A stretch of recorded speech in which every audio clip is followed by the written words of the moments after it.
Good morning. Welcome to Brookfield Asset Management's 2023 Investor Day. My name is Jason Fuchs.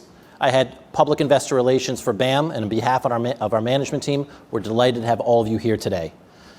We've planned a full agenda for you. We'll kick things off with introductory remarks from our CEO, Bruce Flatt. After that, our president, Connor Teskey, will discuss the Brookfield ecosystem and the advantages we derive from it. Milwood Hobbs Jr., who's head of sourcing and origination at Oaktree, will speak about our capabilities and strategy in the growing private credit opportunity. And Bahir Manios, our CFO, will present our financial forecast and capital strategy. We also have two panels today for you to hear perspectives from the team on global fundraising trends and later on global fundraising themes across our businesses.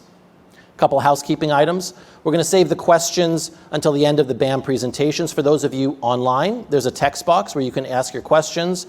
And for those of you in the room, we just ask that you wait for a mic. There'll be one roaming around before you ask your question so that everyone can hear it. And as always, we'd like to remind you that in responding to questions and in talking about new initiatives and our financial and operating performance, we make forward-looking statements, including forward-looking statements within the meaning of applicable Canadian and U.S. law. These statements reflect predictions of future events and trends and do not relate to historic events. They're subject to known and unknown risks, and future events may differ materially from these statements. For further information on these risks and their potential impacts on our company, please see our filings with the securities regulators in Canada and the United States, which are available on our website. And with that, please silence your phones, sit back, and enjoy the presentations. And let's welcome to the stage Bruce.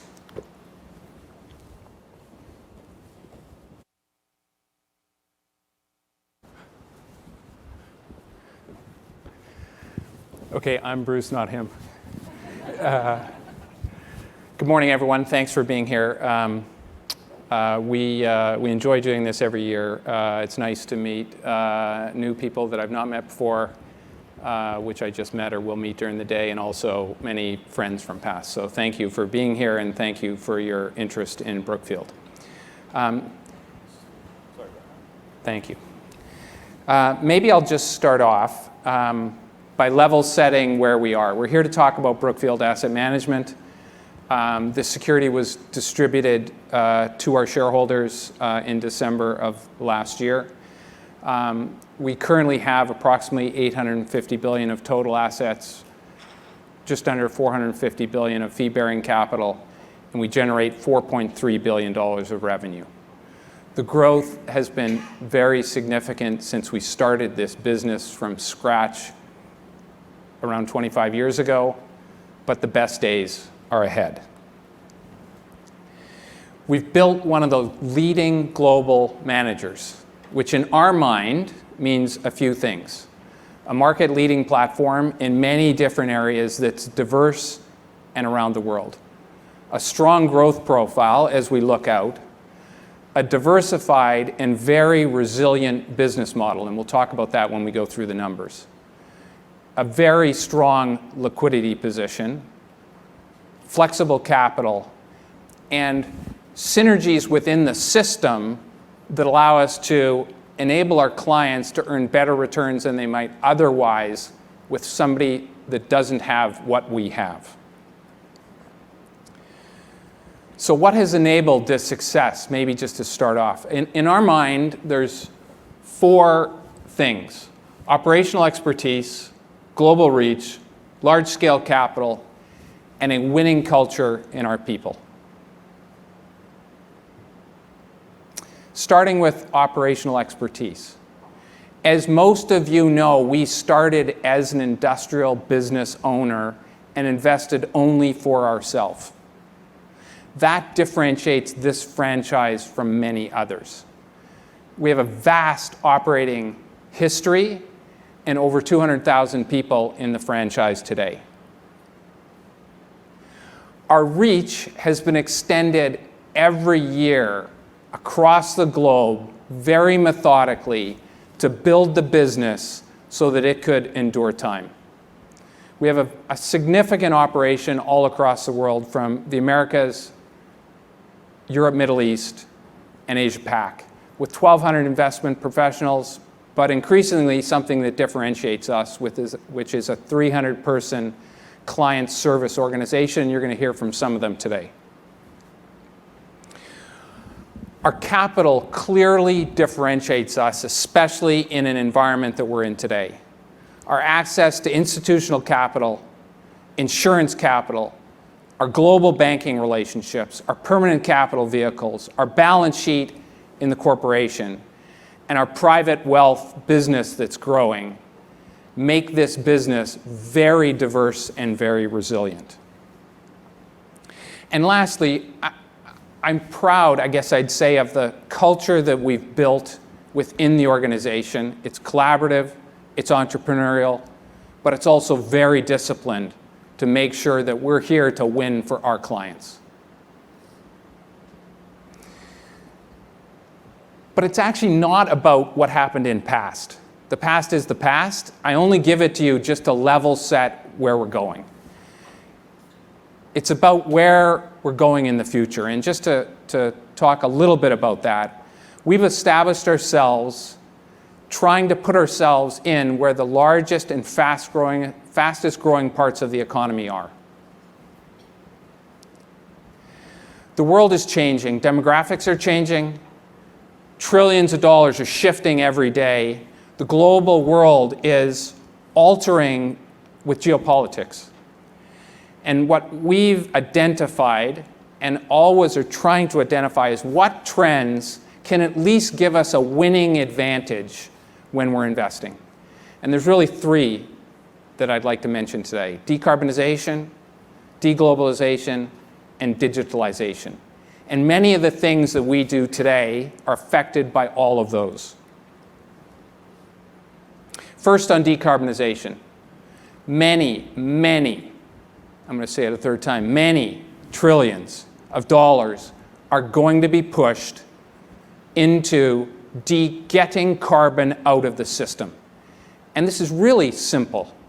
Today, carbon-emitting industries, mostly in power, are emitting enormous amounts of carbon. And what companies need to do is just get less carbon. And we're not making decisions about good or bad or black or green. We're just helping companies have less carbon within their system. And that's wind, solar, nuclear. We're transforming businesses. We're providing capital to people for battery storage. And there will be other emerging solutions like hydrogen and other things. Whereas we're not an early stage investor, we're certainly paying attention to all of them. But this is a very, very significant trend. Second, the world is clearly splitting backward towards countries. And what that means is that supply chains are being centralized back into countries. Not all supply chains, but some supply chains. And what that means is that some things are coming back to certain countries. More manufacturing capacity is moving to India. More manufacturing capacity is moving back to Europe. More manufacturing capacity is moving back to the United States. And what we've been trying to do is position ourselves in all of these industries to provide capital for that transformation as it happens.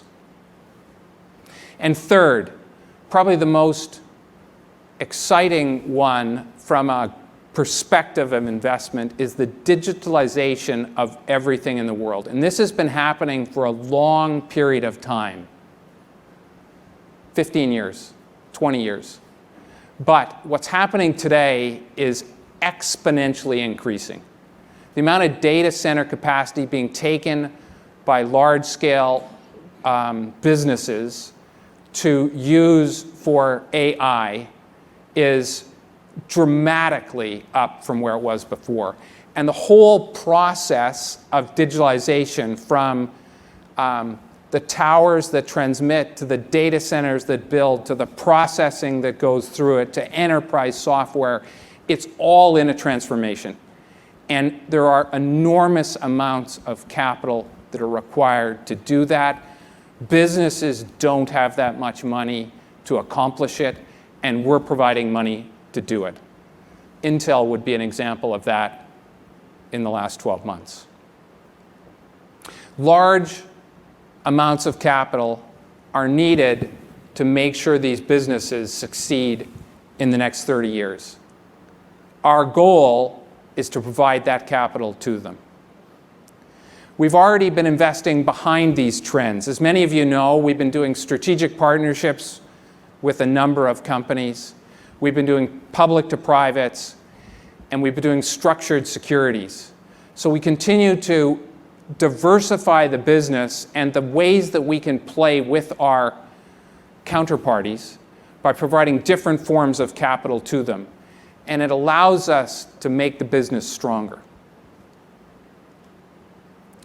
The fundamentals are strong despite market volatility and higher interest rates. And we'll talk about this as we go through the presentation today.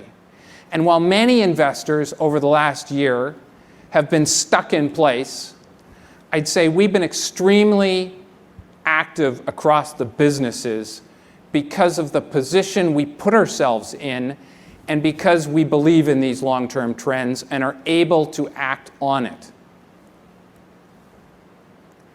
This year, we've committed to almost $50 billion of transactions. I think that ranks as the most in the world by any sponsor. Some of them are on this slide, but there are many, many others. We've also monetized $15 billion of assets during that period of time. We've continued to sell businesses. And you might ask why, but it's mostly because what we own and what we buy are the great businesses in the world. We've always focused on quality, and we'll continue to do that. And we're on track for a record fundraising year, upwards of $150 billion. And that's a large amount of money in any single year, anytime. But in the last year, it's even more successful. Some of the biggest concerns today are about what's going on in the macro environment. And I would say that generally, those things play to our strengths. On inflation, many of our assets actually benefit from higher inflation. Contracts go up by GDP growth. You get benefit through increased revenues. Interest rates are higher, but they're not that high. They went unduly low for a couple of years, but we're back into a normal range of interest rates. And our returns that we earn for our clients are much, much higher than what this range of interest rates is. And on the funding side, our ability to access capital gives us a clear differentiation in the marketplace. Our success has been driven by strong organic growth combined with selective, strategic acquisitions, which will continue going forward. On Oaktree, we expanded the franchise into a major credit business, which has been very successful in many ways. It gave us a scale credit platform, allowed us to build with a combined business a private wealth channel, which I'm sure David Levi will talk about later. It enabled us to have the confidence to build out our insurance business because of the ability to put money to work.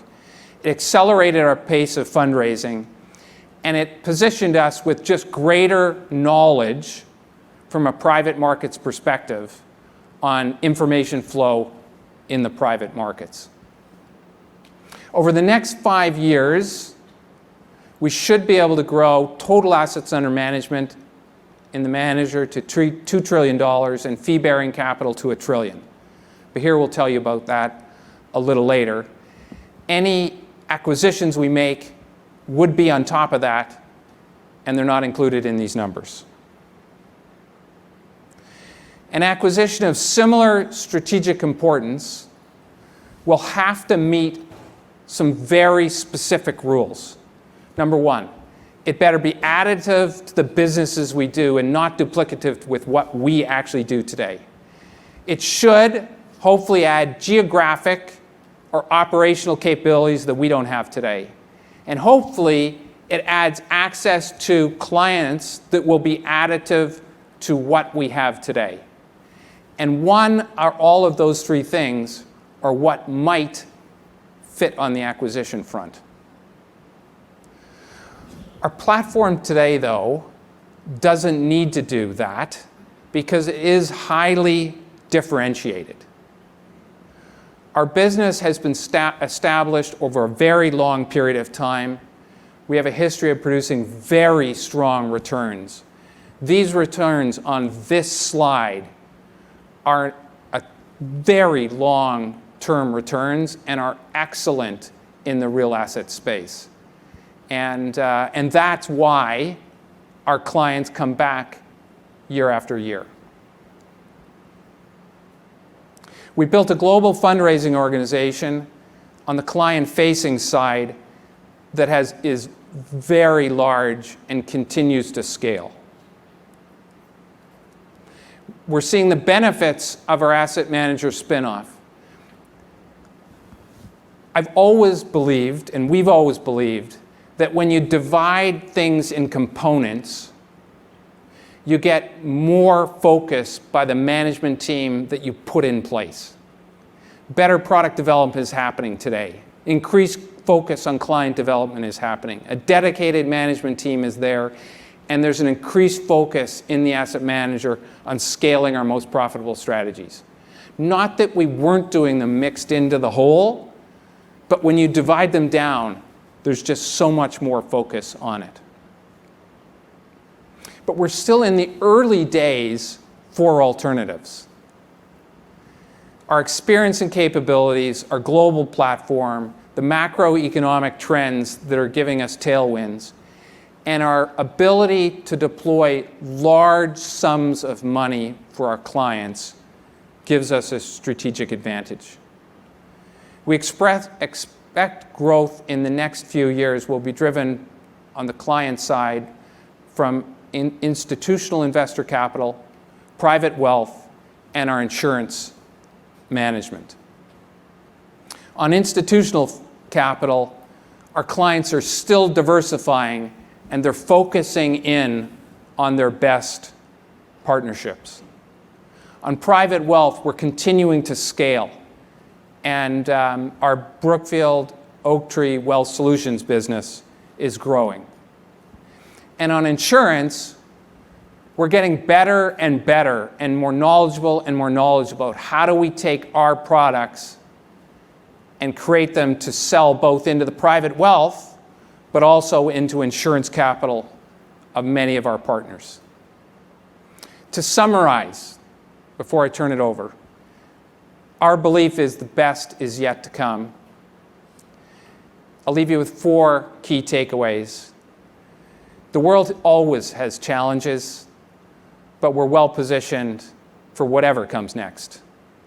We're actively deploying money in our investment strategies. We continue to deploy capital all over the world, and our relationships are the cornerstone of this franchise, and we continue to protect those dearly. With that, I will turn it over to Connor, who will continue with the presentation.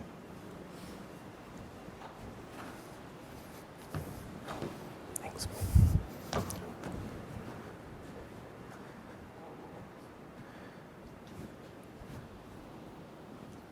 Good morning. My name is Connor Teskey, and I'm the president of Brookfield Asset Management. Both internally and externally, we often reference the benefits of the Brookfield ecosystem, but we almost never define what that is.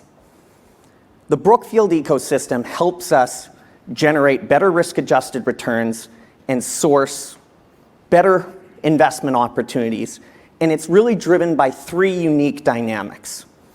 1, the information we have from managing over 800 billion of assets around the world.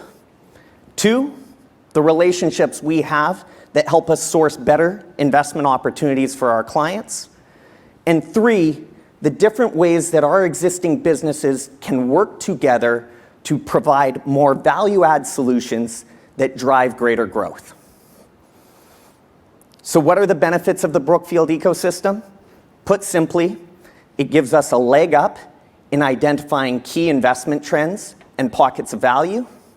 And 2, it helps us execute on the most attractive investment opportunities.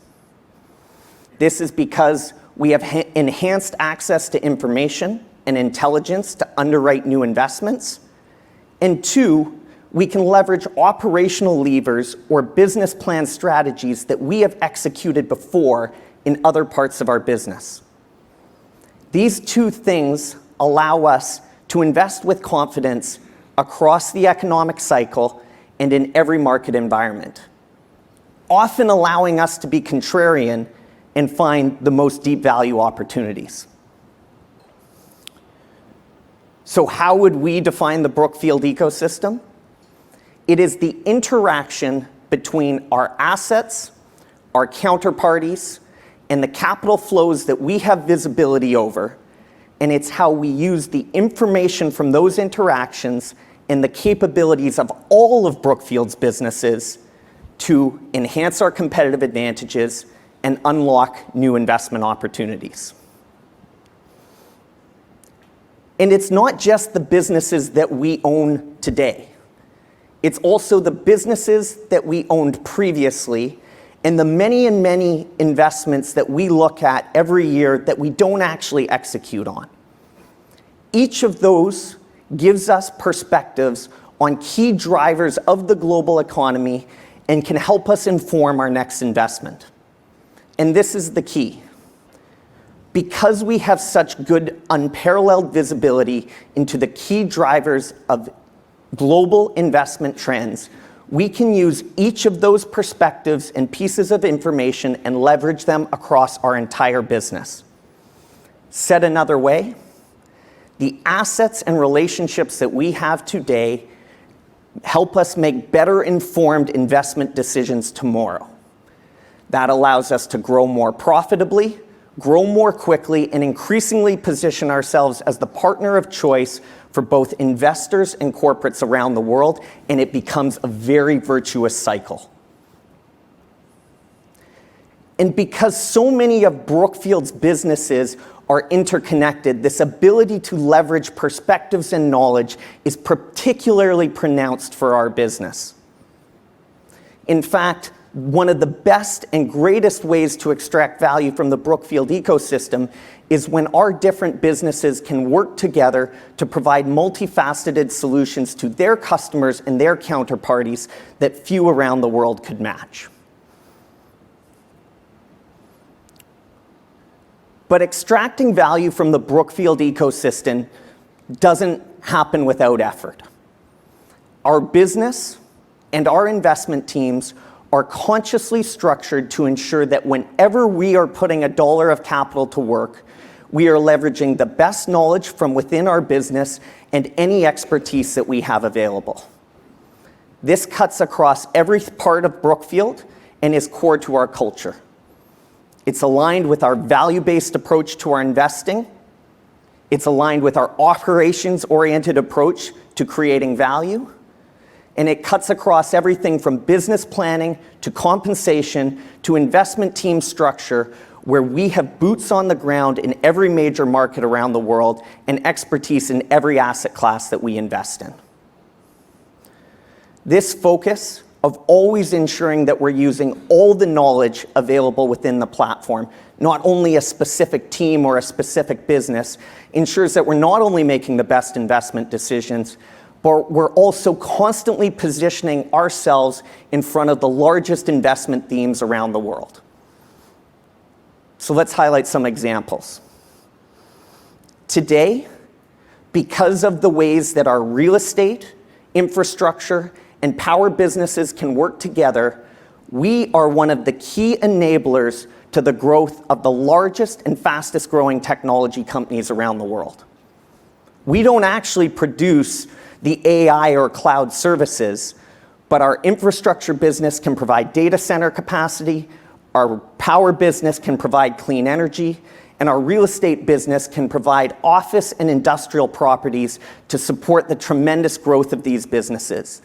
And we can do it on a scale and a global basis in a way that truly differentiates us and makes us the partner of choice for these growing businesses. Another example of how the ecosystem works. When we see a good opportunity or trend in one part of our business, we look to see, can we capitalize on that opportunity in other parts of our business as well? It was clear to us that we were seeing more and more capital flow towards advanced manufacturing at very high returns around the world. So we found ways to take advantage of this opportunity across both real estate, infrastructure, and private equity.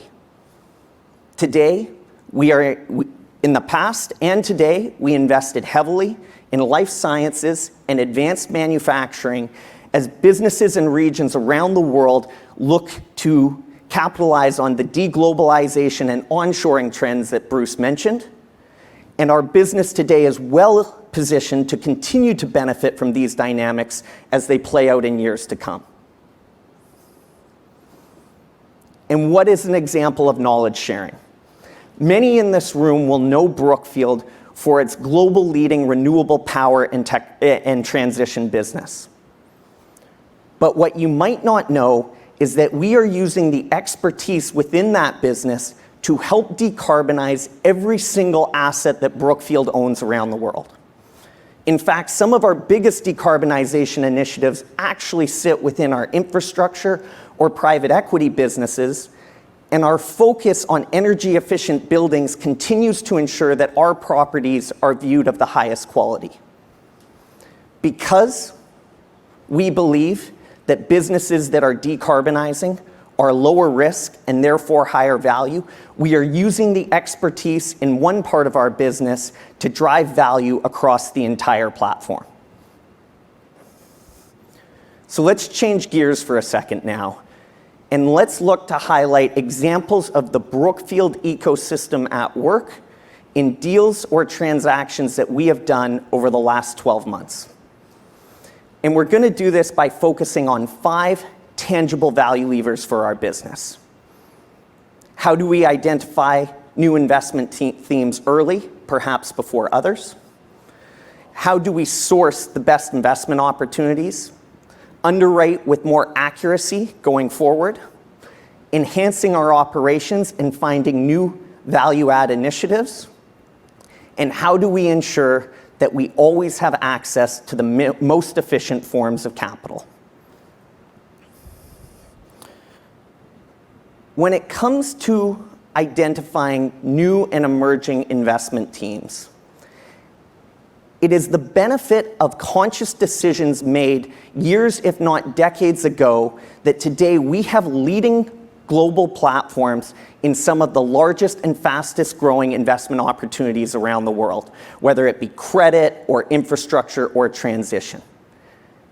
And this is a result of a structured approach where we look at data that we can see within our own business to identify themes early, invest with confidence, conviction, and scale, such that we have a material exposure to these key investment trends, perhaps years before others are looking to get exposure to them.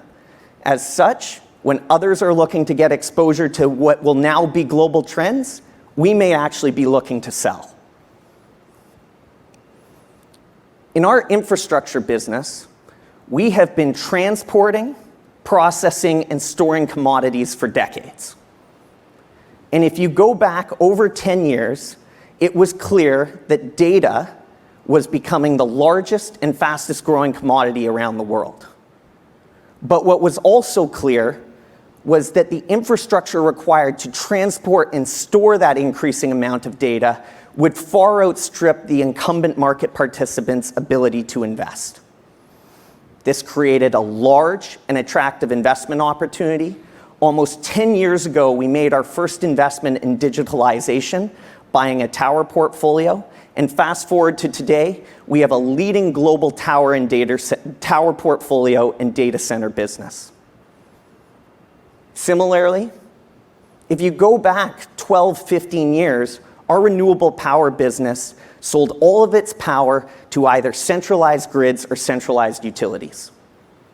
But in the middle of the last decade, we began to see some forward-leaning corporates look to procure clean power directly as the first step in their decarbonization plan.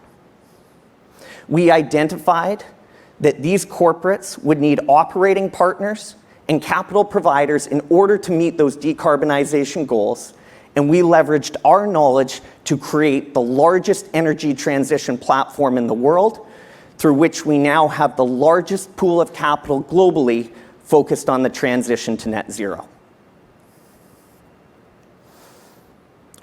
The second benefit of the Brookfield ecosystem is how we use it to source unique investment opportunities.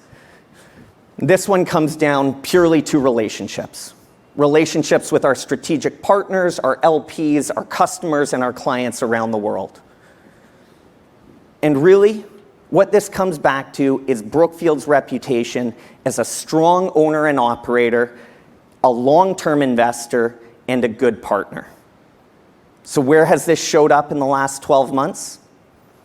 We were able to acquire Network International, a leading payments process business that we bolted on to an existing investment to create a regional leader. That investment was made with a consortium that included regional partners, LPs, existing financial institutions. That deal does not get done unless all of those investors support it and all of those investors are looking to partner with Brookfield. Similarly, Compass Data Centers. This is our hyperscale US data center business. We were well positioned to acquire this asset because, one, we had a pre-existing relationship as a lender, and two, one of the major shareholders happened to be one of our largest LPs globally and was looking for a new long-term partner to drive the next stage of the company's growth. And then we get to Deutsche Telekom, the leading German telecom operator. When they needed to pick a new long-term partner to own their critical infrastructure in their home market of Germany, they selected Brookfield because of our reputation as a strong owner and operator in the space and a partner that they would be thrilled to be engaged with for decades to come. The third benefit of the Brookfield ecosystem, our ability to more accurately underwrite new investments. And we spoke about this a little bit already, but really what it comes down to is it ensures that we don't fall into value traps, and we can separate ourselves from when the headlines aren't actually reflecting what's happening at an underlying fundamental business operations level.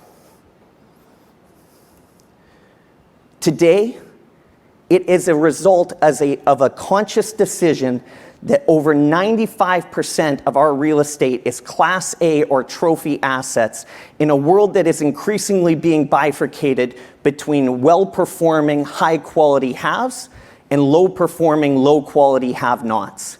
And that is because the data that we had access to, the leasing, occupancy, and rental data, has been suggesting this trend for years. This is why we will continue to own these assets with conviction and may look for new deep value opportunities in this space.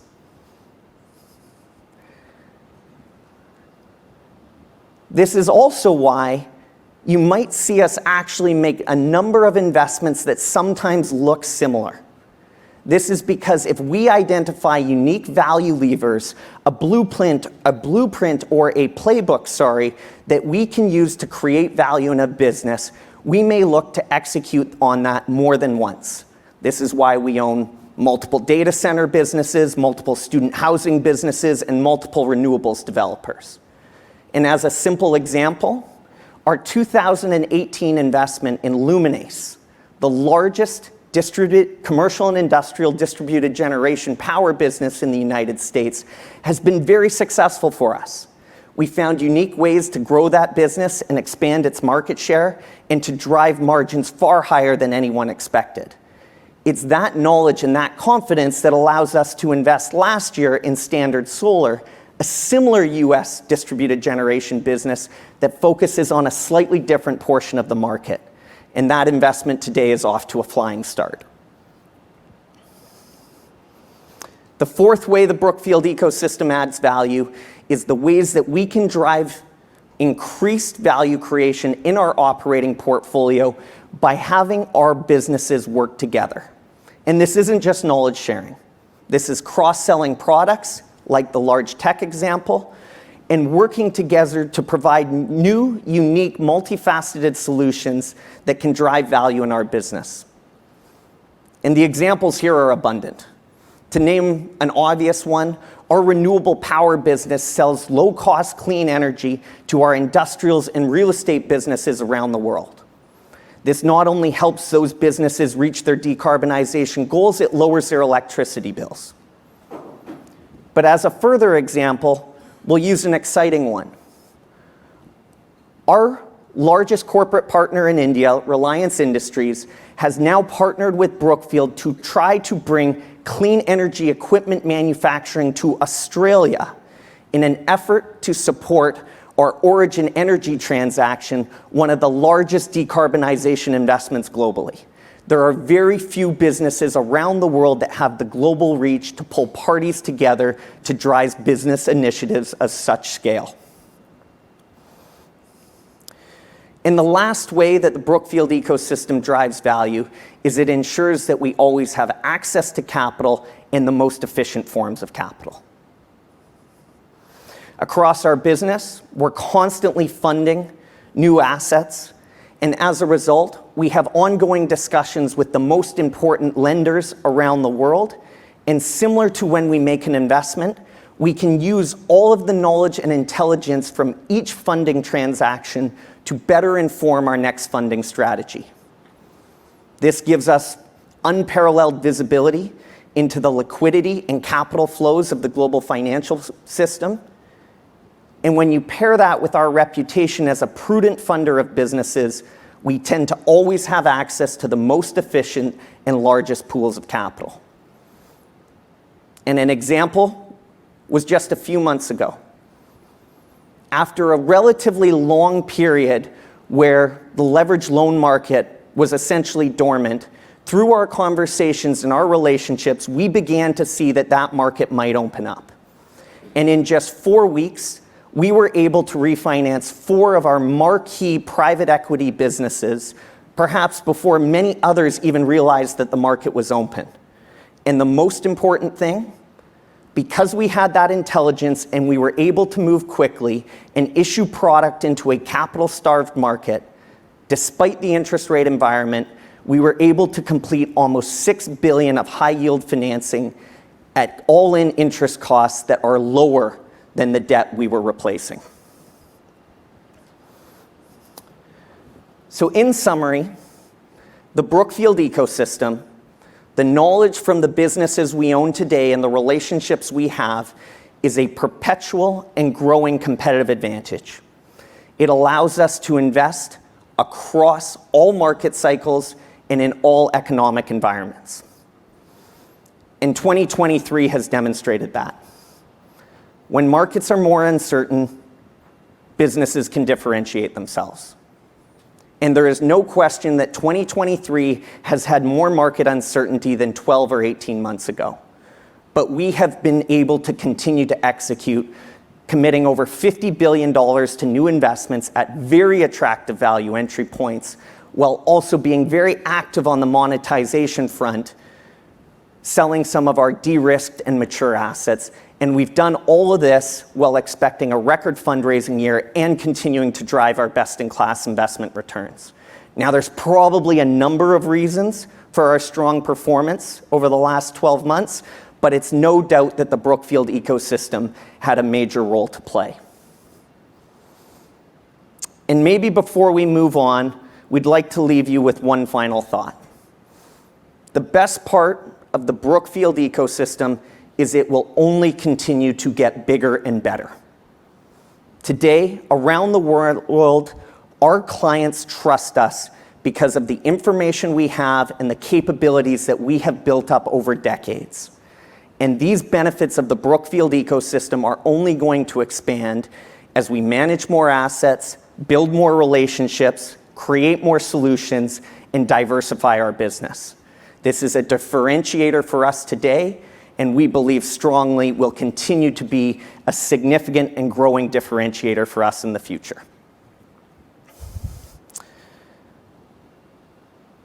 Great. So next up on the agenda, we have a panel that will discuss the fundraising themes that we are seeing around the world on a global basis. But before we get to the panel, we would like to show a short video with leaders from 4 major investment consultancy firms around the world: Aon, Mercer, Axia, and Callan. And maybe for those who may not be familiar, investment consultancy firms are key stakeholders to our business. They advise their institutional and high net worth clients on everything from portfolio construction to investment strategy, and particularly for us, manager selection. And therefore today, you will hear from 4 of the most well-informed investment consultancy firms around the world that together manage trillions and advise on trillions of their clients' capital. And they will provide you their perspectives on investments in alternatives and how they make up a critical role, whether it be real estate, infrastructure, private equity, or credit, in the construction of their clients' portfolios. Enjoy.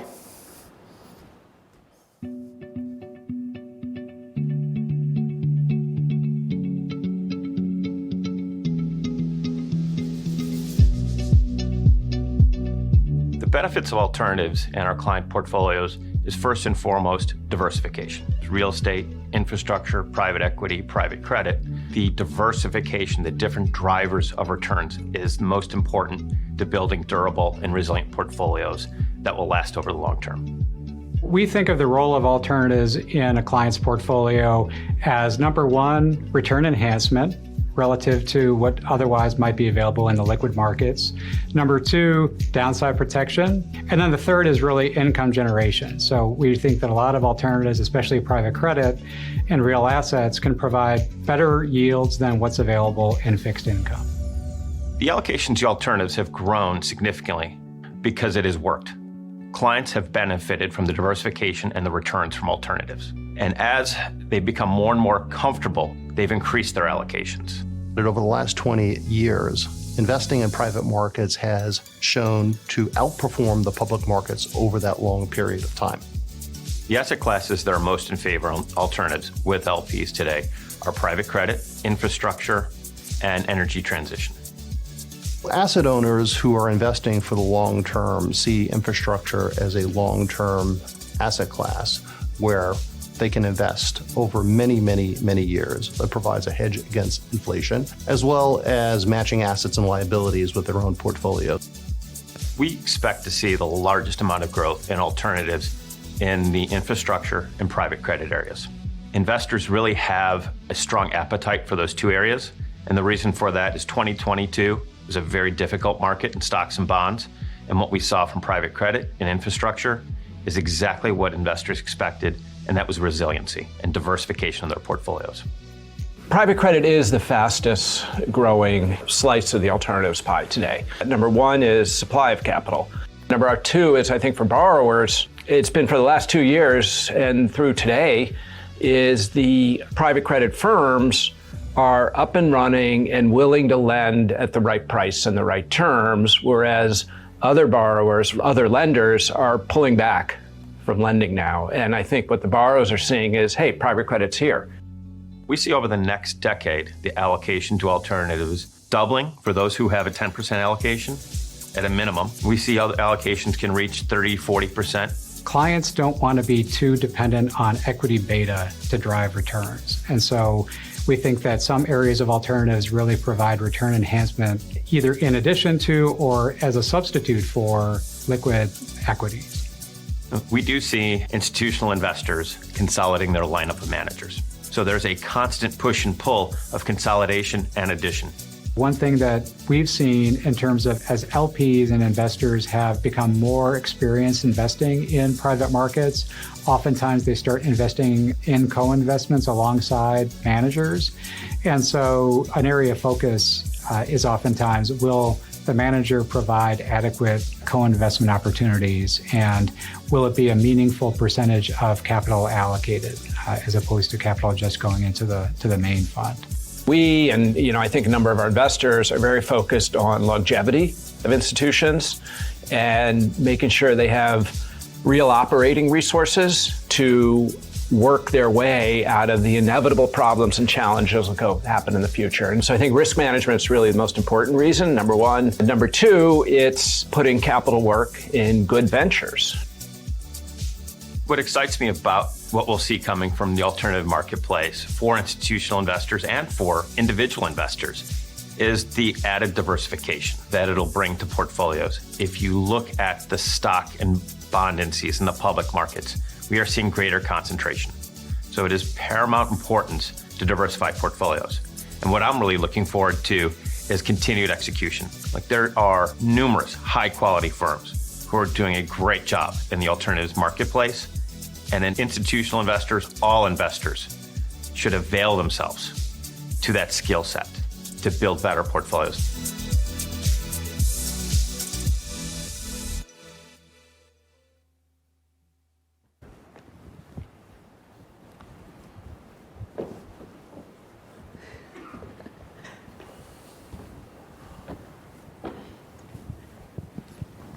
All right, excellent. Welcome to the fundraising panel.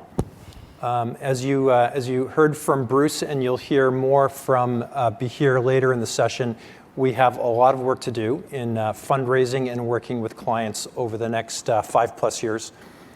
We'll do more with our existing clients.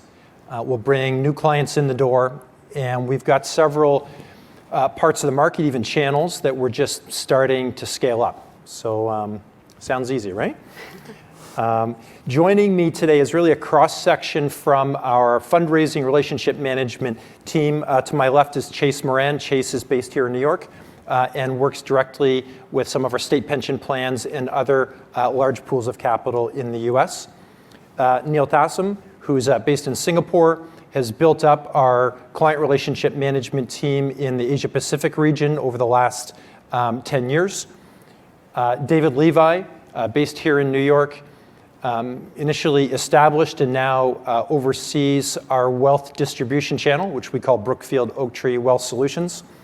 And then Dola Sowemimo, who is based in our Dubai office, who works in that team dealing with a lot of our sovereign wealth clients and others in the Middle East. So as I said, a cross-section, and we'll jump right into it, but first starting here, Chase, in the US.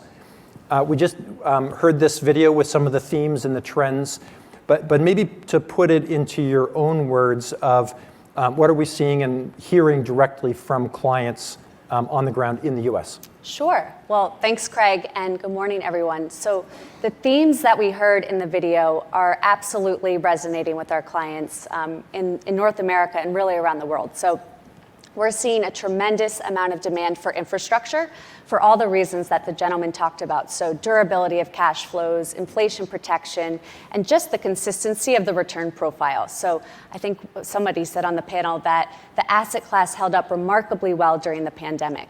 We're also seeing a ton of demand for energy transition for all of the reasons that Connor mentioned earlier today. Our partners, our investors, they recognize that we're leaders in the space and that you need scale in order to be competitive and impactful. And then last but not least, real estate. Our sophisticated investors recognize that real estate is cyclical and there's a generational opportunity to invest in the asset class in a meaningful way, and they simply do not want to miss out on this vintage. I will say there's this one overarching trend of manager consolidation. So once investors identify managers that they know and trust who have invested across multiple market cycles and have delivered strong returns, they want to do more with those investors like Brookfield. And I was actually on the phone last week with a large US public plan who said exactly that. They said, look, we're looking to cull our manager list. Don't worry, Brookfield made the cut. And they love partnering us for all the reasons that I touched on earlier. So I think, and we think, that Brookfield is just going to continue to be a beneficiary of this trend of manager consolidation over time. Perfect. We'll do a quick trip around the world. Dola, let's go to the Middle East next.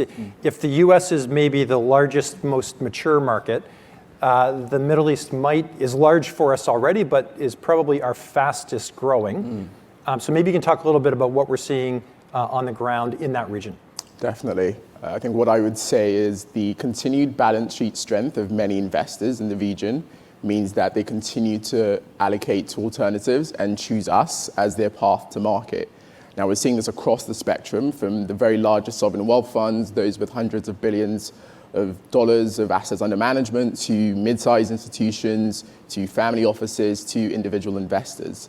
The rhythm and the pace of commitments to our funds has continued really, really strongly. And we're seeing this from new to Brookfield investors, investors choosing to work with us again in a new vintage of a strategy they know well, to investors crossing over into something new for them and choosing again Brookfield as that path to market. I'd say the growth in AUM and the number of investors, new investors coming onto the platform in the Middle East is growing very strongly. One example of this I'd give, which I'd like to talk about, is this year alone, we saw the formalization of one of our longest relationships in the region into one of our largest single fund commitments and partnerships. And that's something we expect to continue to grow over time.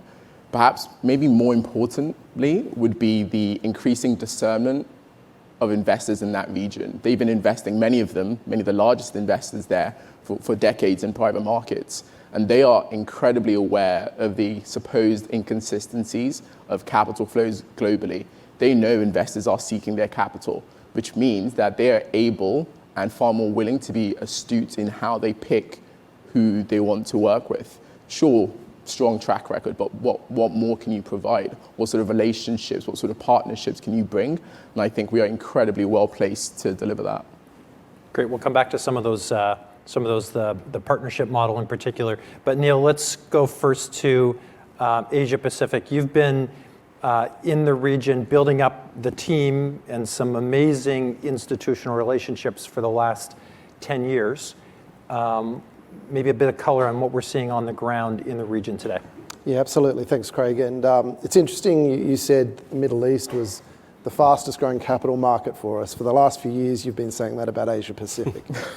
But there still is an incredible number of exciting trends that are in Asia Pacific that are driving capital into alternative investments. Let me give you a couple of examples. We've heard comments around the denominator effect, moderating some investors' portfolio allocations to alternatives. Well, in Asia Pacific, that's just not the case. In fact, it's exactly the opposite.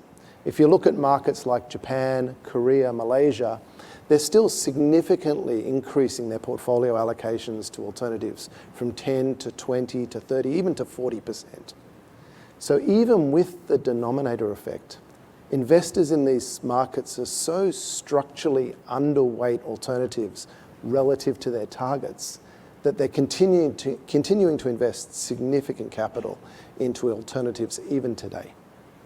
Another trend we're seeing in Asia Pacific is similar to what, Chase, you mentioned in North America, around large investors reducing the number of managers to a small number of very strategic manager relationships.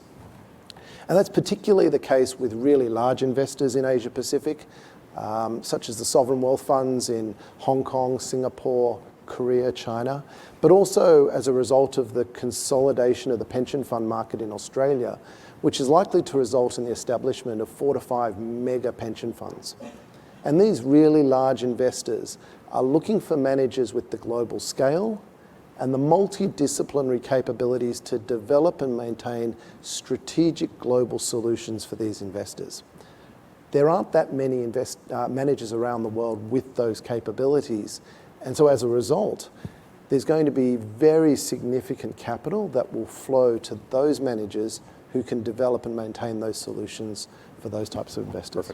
Perfect. That's a quick trip around the world. On the institutional side, and David, that's where we've gathered really almost all of our capital over the last many years is with large institutions. But about 3 years ago, we made a very deliberate decision to enter the wealth space in a meaningful way. So maybe give a bit of an update on where we are today, that decision process as it relates to wealth. Sure. Yeah, no, thanks. I love, by the way, the fact that for institutions, we talk about people going from 10% to 20 to 30 to 40. In wealth, you probably know this, the number's closer to 0 to 2, depending on which study you look at. So the pie will grow for sure, which is obviously the impetus behind what we've done. But to your question, Craig, what we did was about 2.5 years ago, we basically picked up a handful of people who sat at Oaktree and focused on private wealth platforms, and a handful of people who sat within Brookfield who focused on private wealth platforms, and put them together into one new business unit. And we actually think of it as a business unit. It's not a sales organization. It is a fully integrated business unit whereby we have everything from legal to product development to marketing to investor relations, representing everything we do across Brookfield and Oaktree. And we do that, of course, across all product types. So that's everything from a traditional private, longer locked up fund across Brookfield and Oaktree, all the way through funds that offer periodic liquidity and even some mutual funds that we would consider liquid alternatives. It's early days, and we can come back and talk about some of the details of what we've achieved thus far, but I would say we're very, very pleased with the receptivity in the market. The brands of Brookfield and Oaktree resonate, the products resonate. It's exciting, and so today we have about 150 people around the world operating in about 10 countries. When we started 2.5 years ago, we had about 20. And so the commitment to the wealth business is meaningful, it's real. And as you probably know, this is not the kind of business that you can succeed while dabbling. You need to commit, and that's exactly what we've done.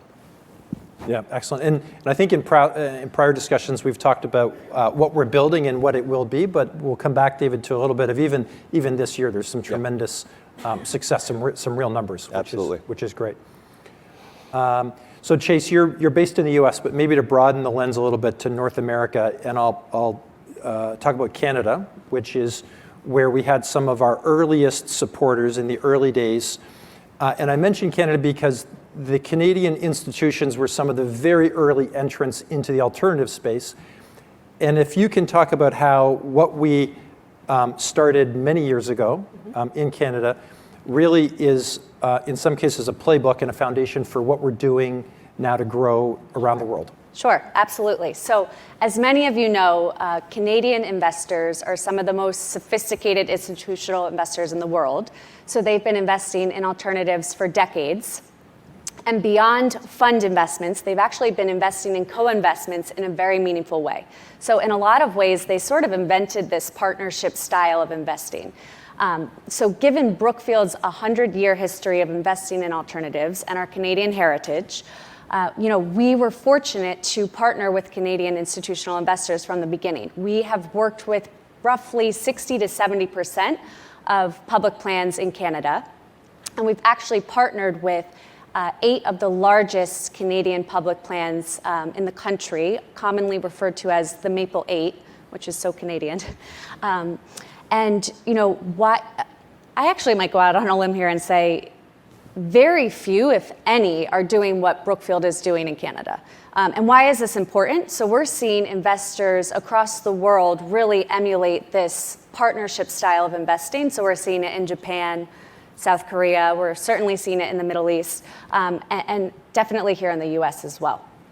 Chase, I think that's a really important point. We work with some of the largest and growing investors across Asia Pacific, and the number of conversations that we've had over the last decade where they've said, we've watched the Canadians evolve and mature over the last 20 years in alternatives. We want to emulate their success. We know, Brookfield, that you have been working side by side with them. Can you work with us in the same way? Right. And so that unique relationship we had with the Canadians over the last 2 decades has led to very unique relationships across all of Asia Pacific. We've had those conversations in China, Japan, Korea, Malaysia, Thailand, Taiwan, Singapore. That's a really important point. Sorry to interrupt. No. The wealth guy has to interrupt, otherwise I won't get a word in edgewise. I would say that phenomena is not specific to institutional. You may have seen a recent announcement that Fidelity and Brookfield partnered in adding private real estate to their balanced and target date funds in Canada. That was a partnership discussion exactly the same way. It's a customized product designed specifically for Fidelity. We're having many, many conversations with other wealth platforms around the world who look at us and say, oh my goodness, if you look across Oaktree and Brookfield, the capability set of what you could customize for us as we're trying to grow the alternatives pie is huge. And another example of how we're doing this in the US. So we are in discussions right now with a top US public plan who's looking to make a sizable fund commitment, but then an even larger co-investment and co-underwriting commitment. So, we think that Brookfield is uniquely positioned to work with some of the largest and fastest growing institutional investors around the world. And just this partnership style model of investing is going to be a huge area of growth for us. Dola, let's stay on this theme of the partnership model because it's been important around the world, including the Middle East. How has that played out really over the last 7-10 years? Great question. But maybe to answer it, I'll step back maybe a bit earlier in time to really give context to this. So just a few facts. Brookfield has been in the Middle East for 2 decades, 20 years. We have, in partnership with one of the largest sovereign wealth funds in the Middle East, the best office building with high-end F&B, with concepts which are new to the Middle East in Dubai, in the heart of the financial center. We have done deals in private equity, real estate, infrastructure, and no doubt renewable power and transition will come with the most strategically important investors and businesses in the Middle East. We have, I think the last number I recall is around 8 billion of assets under management in the Middle East. The sorts of connectivity and conversations that we are able to have with the most important parties and pools of capital is unmatched. I really loved Connor's comments earlier about the Brookfield ecosystem and the little graph that we had about this central node and then a few other small nodes connected to it, because I think that really speaks to how a lot of large pools of capital in the Middle East operate. You have, parties which are multifaceted, multi-limbed entities, typically reporting into central pools of capital with slightly different foci at each one. And what we're able to present to them is not just, a foreign entity which sweeps in for capital and is kind of off. What we're able to present is a merging of ecosystems. We can speak to, the people, looking at funds, the people looking at local investments, and within that ecosystem, Brookfield's reputation, our style of doing business, what differentiates us, reverberates in that system until we become and are truly established as a very, very different type of manager for them and are able to bring solutions which, frankly, completely differentiate us. A lot of this discussion, I think, falls under the category of doing a lot more with existing clients, doubling, tripling the size of the relationships, and in some case more. Neil, maybe you can talk about more the white space, which some of that is bringing brand new clients in the door. David's wealth business is an example of that. But in not just Asia Pac, but around the world, what are some of the examples of the white space where we've been dabbling or we're underrepresented, but we're really have a business plan around that we're pushing forward now? Yeah, look, Craig, the white space is tremendously exciting for our business. It's sort of ironic because given the large and diverse capital base we already have, it does still feel like we're only scratching the surface, given just how much white space and untapped capital channels there are all over the world. And let me give you a couple of examples. I've already mentioned in Australia the consolidation of the pension fund market. And when the dust settles on that consolidation, those 3 to 4 mega pension funds are going to invest tremendous amounts of capital into alternatives all around the world with just a few small strategic global managers. But there's a second act playing out in the Australian market at the moment.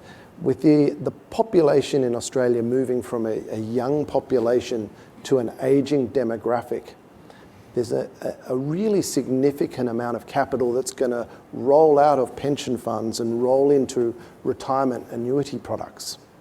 And those retirement annuity products are going to invest a very significant proportion of their capital into alternative investments all around the world. This could represent hundreds of billions of dollars that move into alternative investments globally. Moving around the world, the Japanese corporate pension market is really significant and historically has invested domestically and almost entirely in fixed income products. Similarly, given the aging and shrinking population in Japan, those corporate pension funds are feeling the pressure to invest both offshore and in alternative strategies. Moving here to North America, we talked previously about the foundation and endowment market, often referred to as the mid-market investors. Our colleagues in Oaktree have been very successful in accessing capital from that market. And at Brookfield's private funds, we're only just tapping the surface of bringing that capital into our private funds. And maybe finally, just moving to the UK, the consultant-led UK pension market is going through the same institutionalization today that the Canadians went through over the last 2 decades. And we've all seen how that has played out with capital moving into alternatives.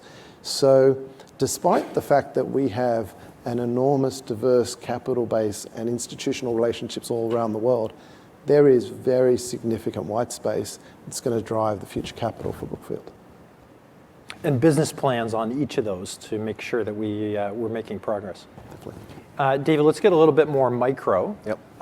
Within the wealth channel, you represent our Brookfield and Oaktree existing funds, but over the last few years, you've worked with each of the different businesses to build 4 semi-liquid funds that are specifically designed for individual investors and for the wealth platforms. And 2 of them in particular are brand new and have had phenomenal early success, not even a year old, right. These 2 funds on the infrastructure side and then Oaktree's semi-liquid fund. Maybe you can talk a little bit about why they've been so strong out of the gate, but more importantly, what's the business plan, what's the path forward? Sure.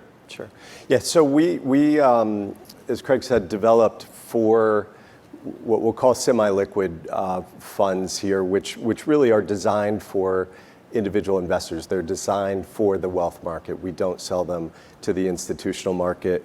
2 that Brookfield manage. One is related to infrastructure, as Craig described, and 2 that Oaktree manages, both credit-oriented strategies. And by the way, you could all invest in these strategies, so go to brookfieldoaktree.com and you can read about them, talk to your financial advisor. But to your question, Craig, the infrastructure strategy is called Brookfield Infrastructure Income. We launched it in February outside of the US. The idea is quite simple: give individual investors access to infrastructure. That sounds easy, right? But nobody has done it. And the reason nobody's done it is because you have to have a scaled platform to be able to do it. You have to deploy capital immediately. You can't have a J curve. You can't call capital. And to do that, you have to have the kind of infrastructure that we have in our infrastructure business. And we've designed it in such a way that it gives clients access to all of our infrastructure assets, whether they are debt or core assets, et cetera. As I say, we launched it in February outside the US and have been very, very pleased with the results. We've raised about $1.4 billion, really with just a couple partners outside the US. That will be launched in the US imminently, within the next month or so.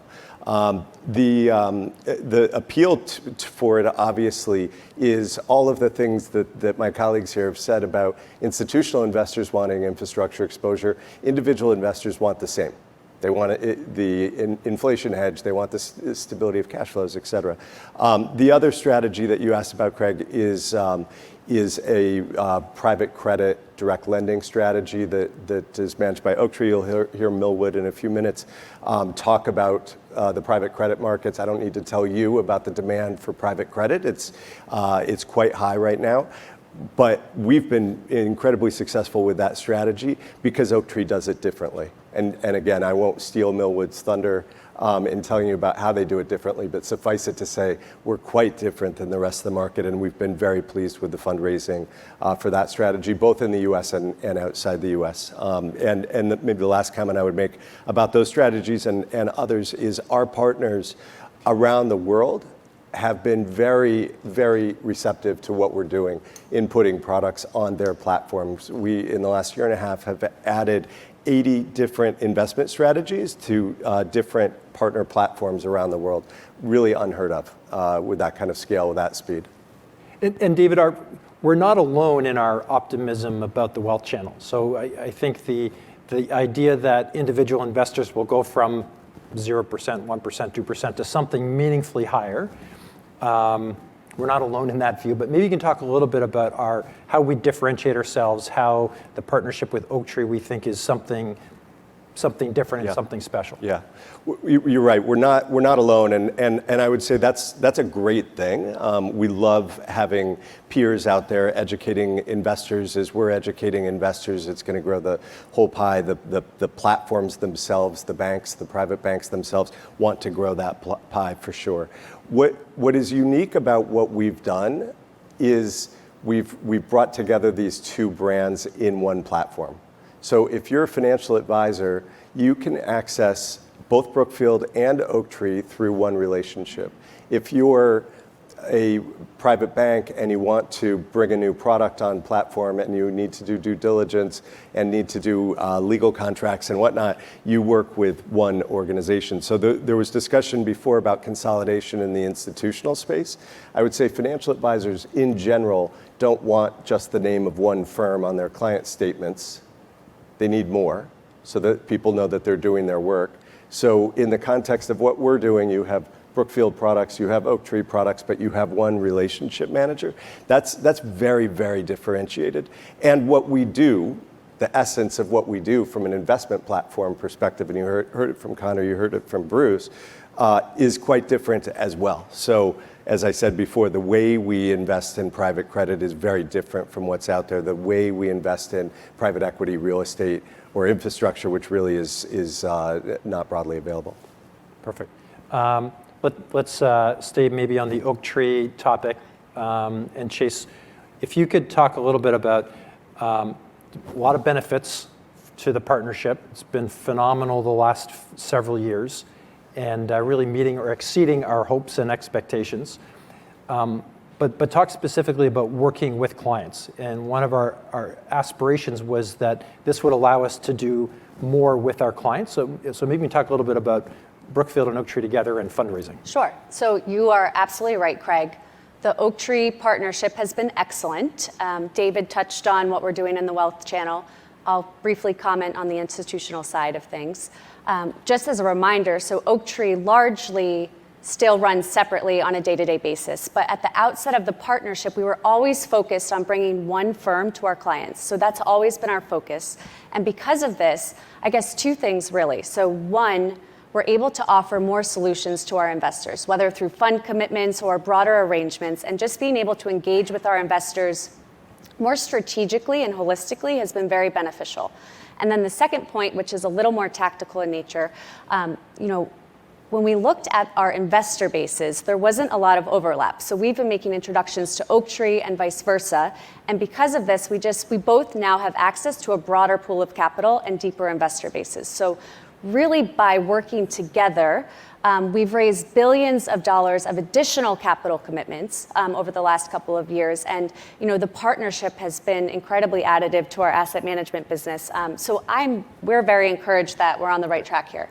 Would I be able to jump in there? Because I think I have a great example of this. So the sort of Oaktree counterparts who are also based in the region are also in the same building as we are. And so I get to meet and speak with them on a weekly basis. And the sort of connectivity that provides, especially in a market like the Middle East, is incredible because now people really understand and know the Oaktree brand, understand and know Howard and his team, and they go to them for specific products, and they know Brookfield for specific products. So over time, what we realize is that we sort of have our own sort of centers of focus and investors that crowd around those. But by simply speaking on a relatively regular basis, we're able to sometimes sort of double the number of investors we can sort of speak to and know about and have communication and knowledge, again, to that point of the Brookfield ecosystem that we otherwise would not have.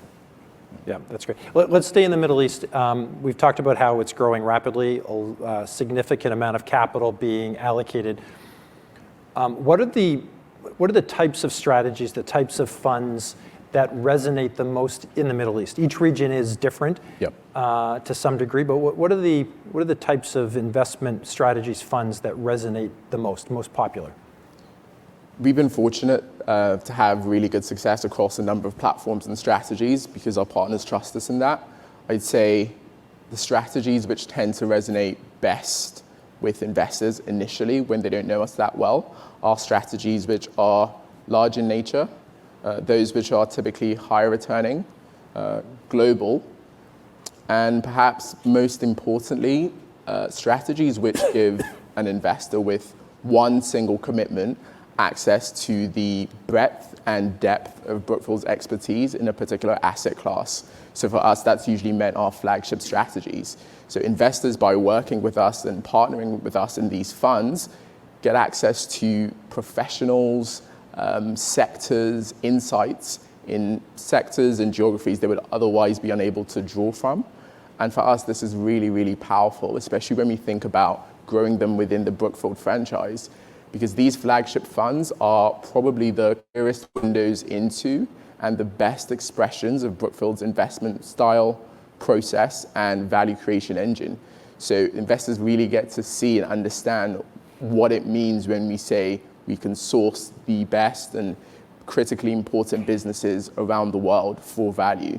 They understand and get to live sort of quarter by quarter as they get their reports, the step changes in the business's performance driven by our operational expertise. And once they're comfortable with that knowledge of those value levers, it becomes very easy for them to believe and trust us to deploy those same levers in new strategies. They can go into, for them, uncharted territory, but areas we know well, or sometimes into newer strategies such as our transition fund. Perfect. Neil, last question goes to you. We've talked a few times about our partnership model and how that is different. Can you maybe bring that to life a little bit? Co-investment was mentioned, but maybe beyond that, what are some of the ingredients that go into making something not purely a transactional relationship, but truly a strategic relationship for those LPs who are looking for it? Sure, Craig. Look, the partnership model is everything. At Brookfield, we live, breathe, eat, sleep, dream the partnership model. It really is that important. Maybe just taking a step back, Brookfield is built on a foundation of a very solid, robust fund investment platform. But institutional investors today are large, they're global, they're sophisticated, they're demanding. And so to be successful as a fund manager in alternatives is no longer about just going on a roadshow with a pitch book and saying, hey, we've got this fund, would you like to invest in it? It really is about being a true investment partner. And being a partner means many different things to different investors. It means creating and generating a large and attractive pipeline of co-investments and joint ventures for investors that want to develop that direct investment capability or just get deeper insights into the investments that they have with us. Can I jump in on that co-investment point? And not only because you said Asia Pac was growing faster than the Middle East. This co-investment point is so real because, especially in the Middle East, there's some investors are so large that they won't even engage with you unless they know and believe you can provide co-investments to them of a scale that makes sense. Hundreds of millions of dollars of an equity commitment. And not only that, but you're able to connect them with the relevant investment professional at Brookfield. So they want to speak to just me. They want to speak to the person who is in North America looking at utilities or looking at pipelines, and they're going to connect them with their lead. And the ability to do that is so rare for any firm, but I think it's something that we have. I think, Chase, you mentioned something about, we were talking about this in the office yesterday, that so many partners in North America were saying the same thing. Right, no, absolutely. As I mentioned before, we have an investor in the US looking to make a sizable fund investment, but an even larger co-investment. So we're definitely seeing this partnership style of investing really replicate. Yeah, look, definitely. So I think the ability to generate attractive pipelines of co-investments are tremendously important to the partnership model. I think investing in and creating knowledge transfer initiatives is also incredibly important to the partnership model to help investors just become better at investing around the world. As an example, 4 years ago, we launched the Brookfield Academy, which is a week-long intensive residential case study-based training program exclusively for our investment partners. We've held academies in Asia, in the Middle East, here in North America, and over the last 4 years, we have trained over 100 of our investment partners across 60 financial institutions. The partnership model means investing in and creating investment structures and wrappers and feeders that make it more cost and capital efficient for our investors to actually invest in the funds with us. And finally, it's about being truly aligned, I think, with our investors. We invest so much of our own capital alongside our investment partners that they no longer see us as simply a manager of their money, but more so as an investment partner walking side by side with them through the markets. And so if we get this investment partnership model right, it not only will result in the growth of capital with new investors, but more importantly, it will result in the growth of capital with existing investors, both investing more in the same strategies with us, but more importantly, investing across our business from one strategy to another. And so bringing that partnership model and what Connor mentioned before, the power of the Brookfield ecosystem to our partners is very unique to Brookfield, very powerful, and it really does just underpin everything we do. Okay, let me see if I can summarize. I'd say we're hugely optimistic about the next 5 years, but we have a lot of work to do. We think we're in the backdrop of we're in the right place of the market. Allocations to private funds and alternatives more broadly are still going up. I'd say secondly, not all institutional capital is impacted the same way by some of the macro trends, and we heard a lot of examples here in the Middle East, in Asia Pac, but also elsewhere around the world where there's lots of allocations that are accelerating. Third is the consolidation. It is real. We heard reference to it in the video. We're seeing it every day of large pools of capital wanting to do more business and be more strategic with fewer managers, and we're very well positioned for that. Fourth, the wealth business, as you heard a little bit about today, it's early days. We're just getting started, but we're not only encouraged by what we are experiencing, but we're already having some very good numbers this year. And lastly, there is white space, whether it's the insurance business, which we didn't talk a whole lot about up here today, some of the markets where we're underrepresented, mid-market in the US, we are scratching the surface in a few areas. So we've got the platform and the people, and we continue to stay very focused on the execution. So with that, thank you for joining us for this panel. We'll reset up here on stage, and then Milwood Hobbs is going to do a presentation on the opportunity in private credit. Thank you.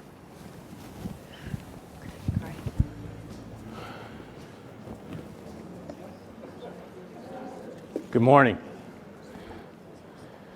I'm going to address the elephant in the room. I'm not Charles Barkley, nor am I related to him. And my real name is Milwood. So with that, no presentation is bad if you start with a quote from Howard Marks. So to frame private credit, I'm going to start with a quote from Howard Marks. Investors can now potentially get solid returns from credit instruments, meaning they no longer have to rely as heavily on riskier assets to achieve their overall return targets. So what is private credit? We hear it, we talk a lot about it, but what is it? And it's really just become a more efficient way to transact. And what we've done is we've minimized, and not eliminated, but certainly reduced the necessity of banks to be the intermediary between borrower and ultimate credit provider. What that's really allowed for is lower mark-to-market volatility. You've got increased creativity, increased customization, more importantly, increased certainty in getting your deal done, which I think we all care about.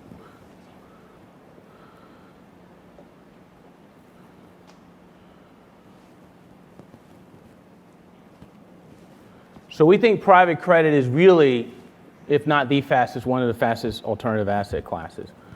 And really this is driven by a few trends. Number one, the banks. Both large-scale banks and regional banks today are more capital constrained. And some of that was a direct result of the regulation placed on them through Dodd-Frank. But also, the other thing you're seeing with banks is there's just more volatility in pricing risk. And so there's a time lag between when a bank underwrites the risk and ultimately when that deal goes to market. And while they try to capture it through flex, a lot of times that flex may not be enough, and the amount of capital that needs to be provided in a transaction really sort of makes the risk really a lot for the banks. Number two, we've just got a lot of money sitting on the sidelines from private equity firms. The dry powder is just over $2 trillion. So what you'll find in this market, while equity markets are down, I think valuation expectations are coming in line, and you will see private equity firms use that dry powder to do a couple things we'll talk about a little later. I think lastly, the public markets are really hard to transact. I think Brookfield is probably, as Connor said, $6 billion, I think that was the number. They do it best. But I think if you don't have the scale and you don't have the breadth of a Brookfield, it's becoming harder to transact in the public markets. And then the second thing is they're less liquid. And so generally everyone's going the same way. Everyone's either a buyer, everyone's a seller. And what ends up happening is, the price movement to get in or get out gets exacerbated. And so you're not necessarily paying the fair price for an asset. And then I think the last point I want to make is that the public markets are just less efficient, and the certainty is certainly a lot lower. So we see today that the private credit market's about $1.5 trillion, really coming off the heels of Dodd-Frank from just under $250 billion. And then we think tomorrow it should exceed $2.3 trillion. So let's talk about the platform. Oaktree, we've heard the name, we know Howard Marks. But really, I think our hallmark and our DNA at Oaktree is we price risk. And I think what you'll find, a lot of our competitors who have letters that begin with A, maybe B, I won't say their names, but they tend to price capital. And what that means in a market that we've been in since 2009 up till 2022, it's hard to get it wrong because the equity markets were open. There were a lot of new private credit vehicles, and there was a lot of transaction, a lot of movement. Once you have a dislocation, though, you really have to price risk. And so what that really means is in a market we've been in historically, if I thought a deal should price at 8%, it priced at 6% because everybody wanted to do it. In today's market, when it dislocates, the 8 becomes 10 just because of the increased volatility. And you can actually get a 12 because no one really wants to do it. So we find in this market a dislocation, our competitors tend to freeze, and we've seen that in private credit today. Number two, we have a breadth of products. The market has moved towards capital solutions providers. And what we have found is that if you can find a solution, be efficient, be effective, and clearly communicate your solution, you become a lender of choice, if you will. And I think our job is to become a lender of choice because I don't think we're the cheapest, but I think we do what we say we're going to do, which is just as important. Few legacy portfolio issues. We really at Oaktree were not what I call the on-the-run lender over the last 5 or 6 years. We really were a little bit more opportunistic. If you play golf, we didn't want to be in the middle of the fairway, but we like being on the fringe of the fairway. Good lie, great look at the green, but it's less crowded. And again, like I said, you could actually price risk. But because we weren't in that market, we have just fewer legacy portfolio issues where, you're underpriced and LTVs have changed just given the valuation in the marketplace. And then lastly, the private equity relationships. I'll say this, I probably said this before. Capital is the commodity, right? Relationships matter. And what we're trying to do is get the first call so we know about the deal, and the last call so we can actually price the risk. And then generally speaking, the first 18 calls are the deals you won't want to do. The last 2 out of 20 are the ones you want to do. So how do you pass on opportunities 18 times with the same person or same counterparty so you see the last 2 deals? And I think that's one of our hallmarks is maintaining those relationships to get the last look.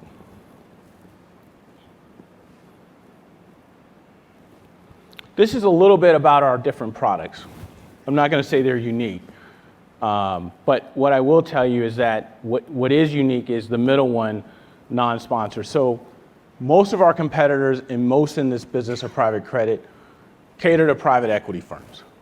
And look, private equity firms own 70+% of the leveraged finance market. They're an important client. I think when we're trying to achieve alpha, the one thing we will try to do is go after non-sponsor deals. And how do we do that? So we've got a team of 8 professionals geographically dispersed. And I'll tell this story. I used to fly to Dallas all the time. And everyone would sit down and have dinner, and they'd be like, oh, Miller, you're great. We're going to send you deals. I'm like, great. The problem is, by the time the deal's made in New York, everyone in Dallas had already passed.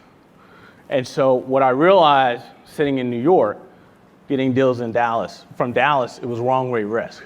And so we put someone in Dallas. By the way, if you don't talk about football in Texas, no one really wants to talk to you. So the person in Dallas played Stanford football, but more importantly, he's part of the community. Because again, we want to build a relationship so it's not us calling you saying, hey, we heard. It's you calling us and saying, hey, we would like to. And I think being partnership oriented and being local to the communities and that hub and spoke sourcing model has really accrued to our benefit. The other thing I'll tell you is on the product capabilities, hard asset lending, I think Brookfield's the best at it. I think they do it already very well. And so we at Oaktree are really learning from them in terms of taking our lending on the private credit side to the next level. And then NAV lending is becoming an important trend. What NAV lending is doing, it's basically allowing you to lend at the GP, and you feel more diversified, you feel like your risk is more dispersed. And so to that end, we have an investment in 17 Capital. We think that augments our PE relationship because the most precious amount of information about a GP is handled through NAV lending. And 17 Capital had a robust PE network in Europe.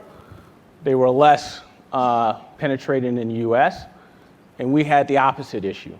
And so as we build out our origination team in Europe, we put someone on the ground in Europe, in London, and we'll add and replicate what we're doing in the US.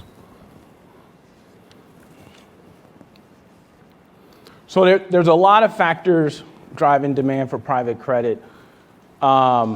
We'll go through each of these, but just so you have them, again, the bank retrenchment, we're seeing it on the regional bank side as well. Regional banks have figured out that deposits are expensive. And for every $1 deposit, they put out $10 of loans.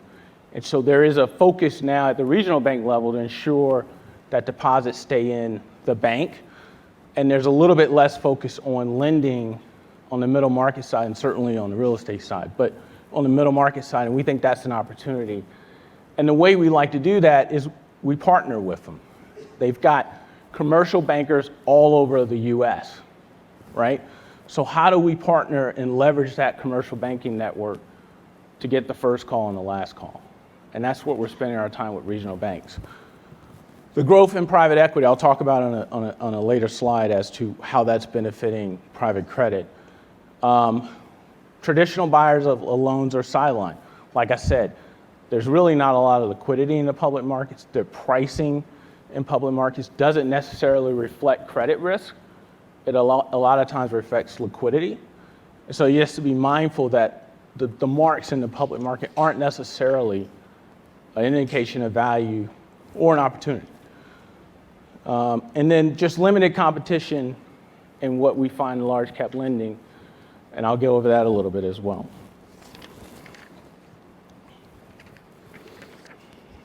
So in 2007, I was actually at Deutsche Bank, and Tommy Gann, who runs Benefit Street, we were looking at the large LBOs, Ceridian, Nuveen, First Data, and he said in the management meeting, he said, the only thing in common between all these deals is Milwood. And so I was like, okay. So then I moved to Goldman. And what you found in 2007 was that the risk was concentrated with 7 institutions, or 8. And so it was easy to see the risk. I think the problem and the challenge you have today is the risk is dispersed and is spread out. And so sitting there today, it's hard to see the risk in private credit. We haven't had a dislocation in private credit, but I think what makes our platform interesting is we're also preparing for the dislocation we think could happen in private credit. And that's going to be exacerbated by just the lack of support from the banks.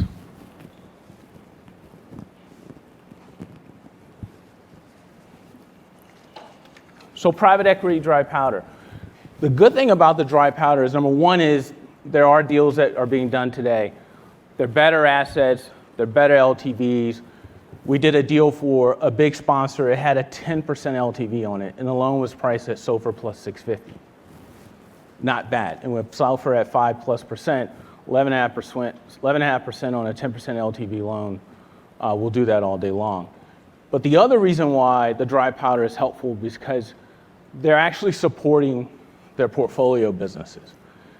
And so as companies are struggling on the large sponsor side, as they're struggling to figure out how they're going to pay the increased interest costs, we're seeing the sponsors use some of that dry powder to put into those portfolio companies, like in a recent deal, Finastra, where the sponsor put $1 billion of fresh equity in that business. So dry powder helps not only on new deals, but on existing deals.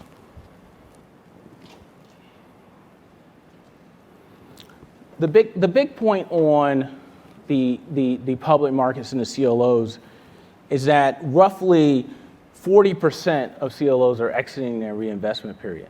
So as you think about, you probably heard about the maturity wall or the refinancing wall back in 13, 14, 15. The next wall could actually be a lot more challenging without private credit.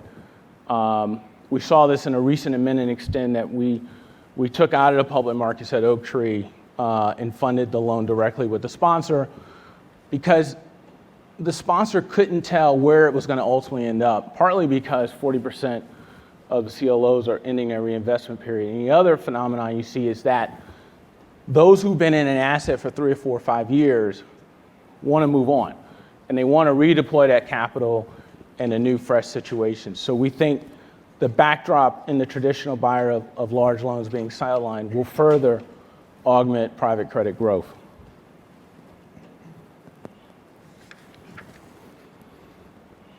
And then lastly, just overall, the hung LBO risk was about $78 billion at the end of 22. And these were actually good loans. Frankly, one was Brookfield with Nielsen. Good assets. The challenge becomes if they were just underwritten in a different interest rate environment, the only way you can move $17+ billion, for example, in a Citrix is through price. And so what you find is that price became the sort of way to move the risk off their books. And if they underwrote it at 97 and have to move it at 85, the bank's taking a pretty significant haircut. So we think that volatility of where we price it in the public markets versus the certainty in the private markets will just shift more to private markets. And lastly, the pendulum has swung quite a bit. I think if you looked at the chart, which is a very basic chart, by the way, I think I did that chart.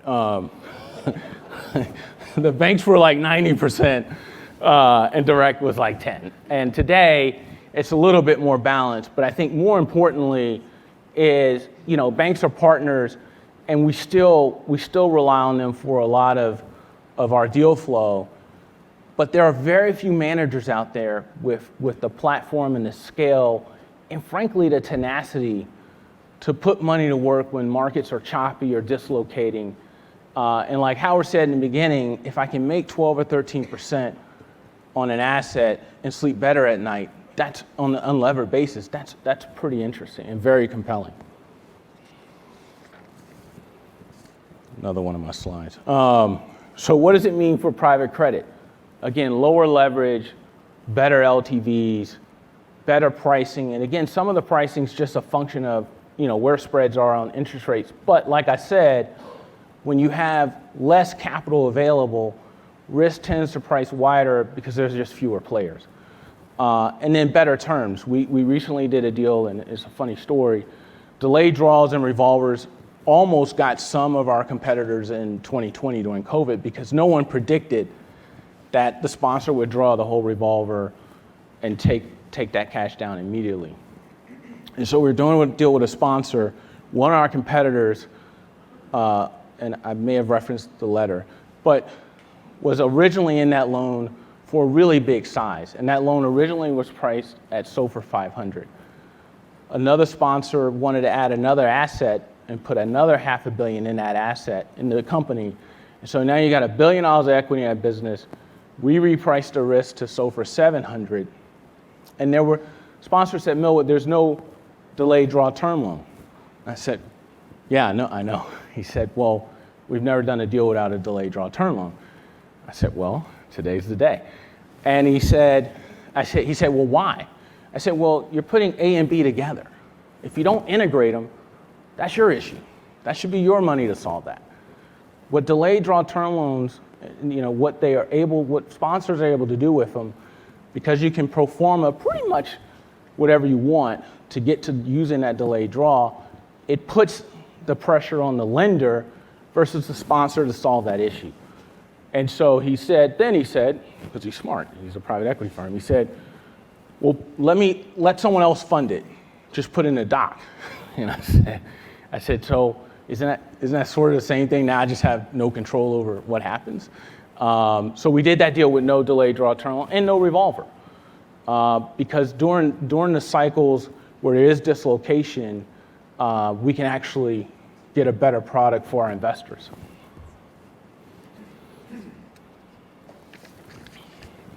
So again, what's the opportunity today? I think I've highlighted, but I'll touch on it again. Large cap buyout financings.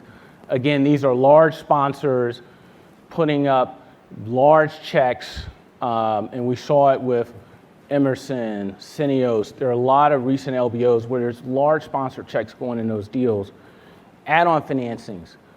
Incremental capital is needed to continue to grow. This is a great market to grow your business. Unfortunately, the capital is harder to find, and so to the extent that we can provide add-on financing, that would be great. NAV lending has become very important to allowing sponsors to put capital in businesses in a much quicker fashion versus going back to LPs and saying, hey, I need more money. So NAV lending has been really interesting. And then rescue financings, there's some really good companies out there.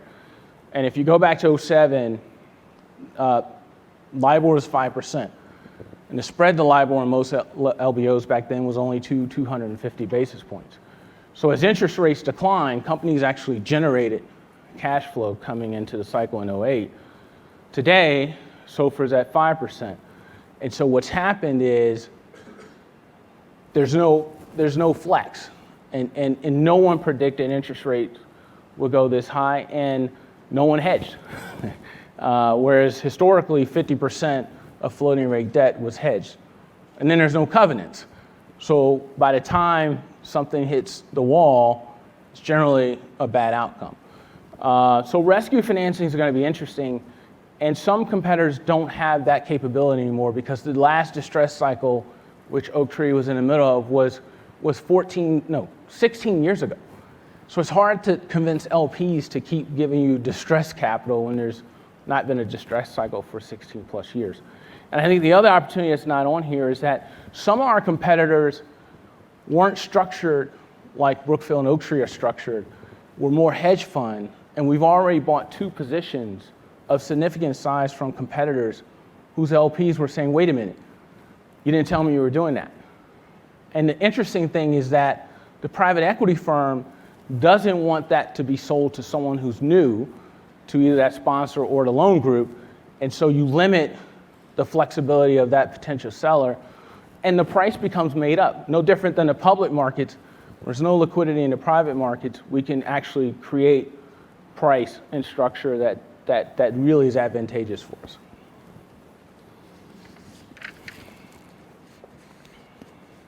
I'm out of time, it looks like. So, last couple slides here. So what's the opportunity on large cap lending? We've talked a lot about it, but really what's interesting, these are large companies, EBITDAs of 100 million plus, loan sizes of 500 million plus, and more importantly, unlevered yields of roughly 12%. And I think for us, we've launched that, it's called OLP. We're in the middle of a $10 billion capital raise for that. But being able to speak for an entire deal, or at least a significant amount of it, as well as filling the void left behind for banks, we think that is incredibly interesting. And frankly, it's not been our core market or our core focus, but given where spreads are and that capital is more expensive, and we can price the risk, we think that's a very interesting way to play the private credit model. And so what does all this mean in conclusion? We've got an enormous platform between Brookfield and Oaktree. And I think Connor said it, we've got tremendous scale, we've got breadth of products, we have the Brookfield ecosystem. And I think if you put all that into the pot, I think what you'll find is hopefully over the next few years, you see what's today a $170 billion private credit opportunity grow significantly and hopefully exceeds this $500 billion target through multiple products and just scaling what we already have and using the Brookfield ecosystem to do that. That concludes my formal remarks. Thank you.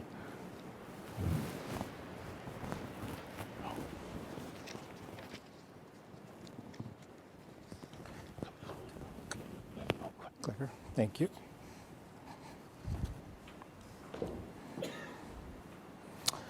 All right, good morning, everyone. So I'm here today to take you through the financial profile for Brookfield Asset Management and also to touch on our corporate finance strategy for the company.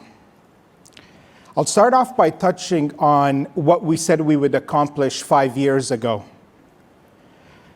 In 2018, while we were at the same event, we laid out quite an ambitious plan for the asset management business.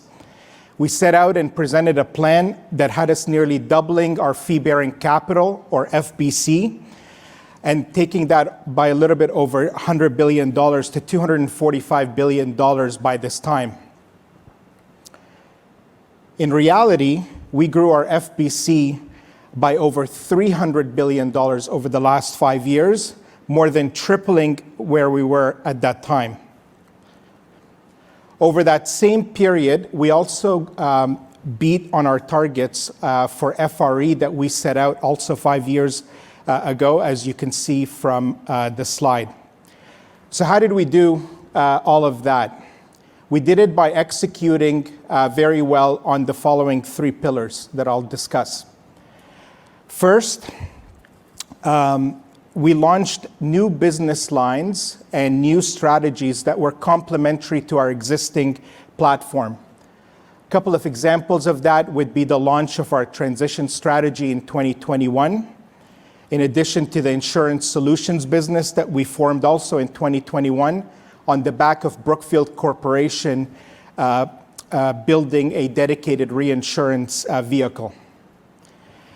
Another driver of outperformance has been our ability to raise larger flagship funds compared to our plans. Especially that was true across our infrastructure and private credit strategies. And last, but certainly not least, we managed to outperform on our plans also due in part to the large strategic partnership that we built together with Oaktree in 2019, where we added $100 billion of fee-bearing capital to our business. So in short, we've come a really long way as an organization just over the last 5 years. Continuing on with our report card, let's look at the past year in review. And it's been a busy year since we were here last year talking to you. As most of you know, and as Bruce alluded to, we spun out Brookfield Asset Management back in December of 2022. And we've had the opportunity to speak with many of you over the past 10 months, and we're very encouraged by the positive reaction that we've received, both from existing and new investors. BAM has industry-leading metrics. I think I skipped the slide, probably.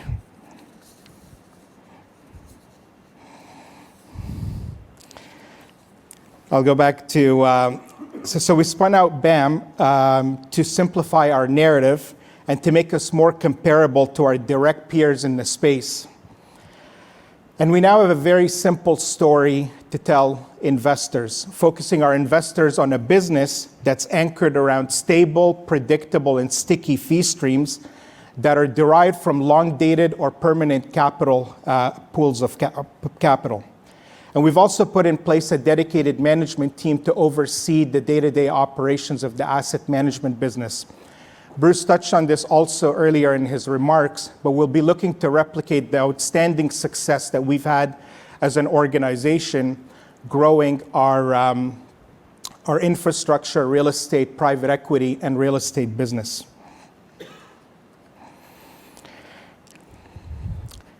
I touched on this earlier, but BAM has industry-leading metrics. From our discussions with investors, we gathered that the market is quite attracted to a number of our key attributes here that we laid out in the slide.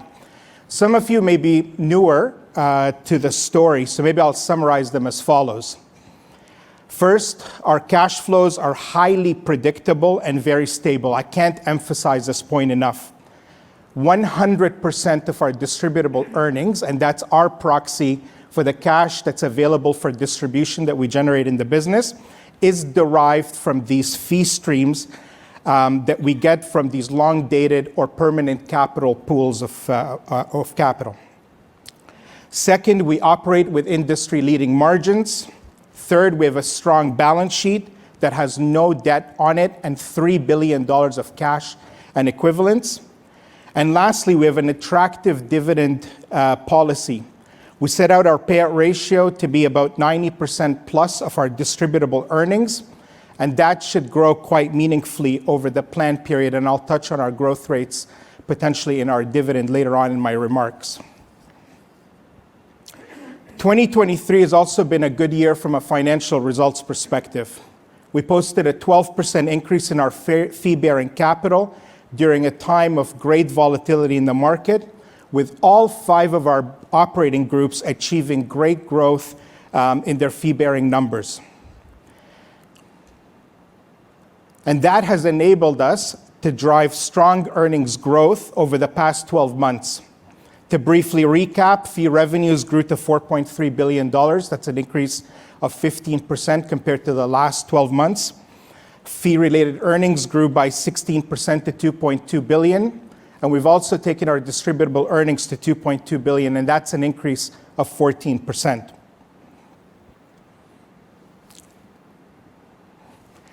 And while we're pleased with our results to date, we expect a further acceleration in our results in the second half of the year and heading into 2024. With closes expected on a number of our large flagship vehicles that are coming in the second half of the year, in addition to BN Re, or Brookfield Reinsurance, closing on its AEL transaction, which provides Brookfield Asset Management of $50 billion to manage, that should take our fee-bearing capital on a projected basis here to almost $530 billion by year-end. That's an increase of $110 billion, or 27%, compared to this time last year. And that should set us up very nicely for a strong 2024 from an earnings growth perspective. To enable much of this growth in fee revenues and earnings potential, we've invested heavily in our platform in the last 18 months. Since the beginning of 2022, we've hired almost 200 investment professionals, bolstering our various teams around the world. And we've also added 300 corporate professionals as well. Predominantly, that's growing our fundraising organization and the continued build out that we've been doing on the private wealth side, as David Levi took you through in his remarks earlier on. This has been critical to support the growth that we've seen in the business to date. The good news, though, is that we think this material investment that we've done, for the most part, is largely behind us. And so we'll be looking to see or reap the rewards of that in our results going forward, and I'll come back and touch on that further. Okay, so that was a bit of a look back. I'll pivot, start looking forward. We expect our fee-bearing capital to surpass $1 trillion, as Bruce referred to earlier, within 5 years, from the current levels of approximately $450 billion. This growth should be coming across all our business lines. First, on renewables, that platform is expected to double its in size, led by the expansion in our flagship transition strategy and the continued growth that we see in our renewables product offering.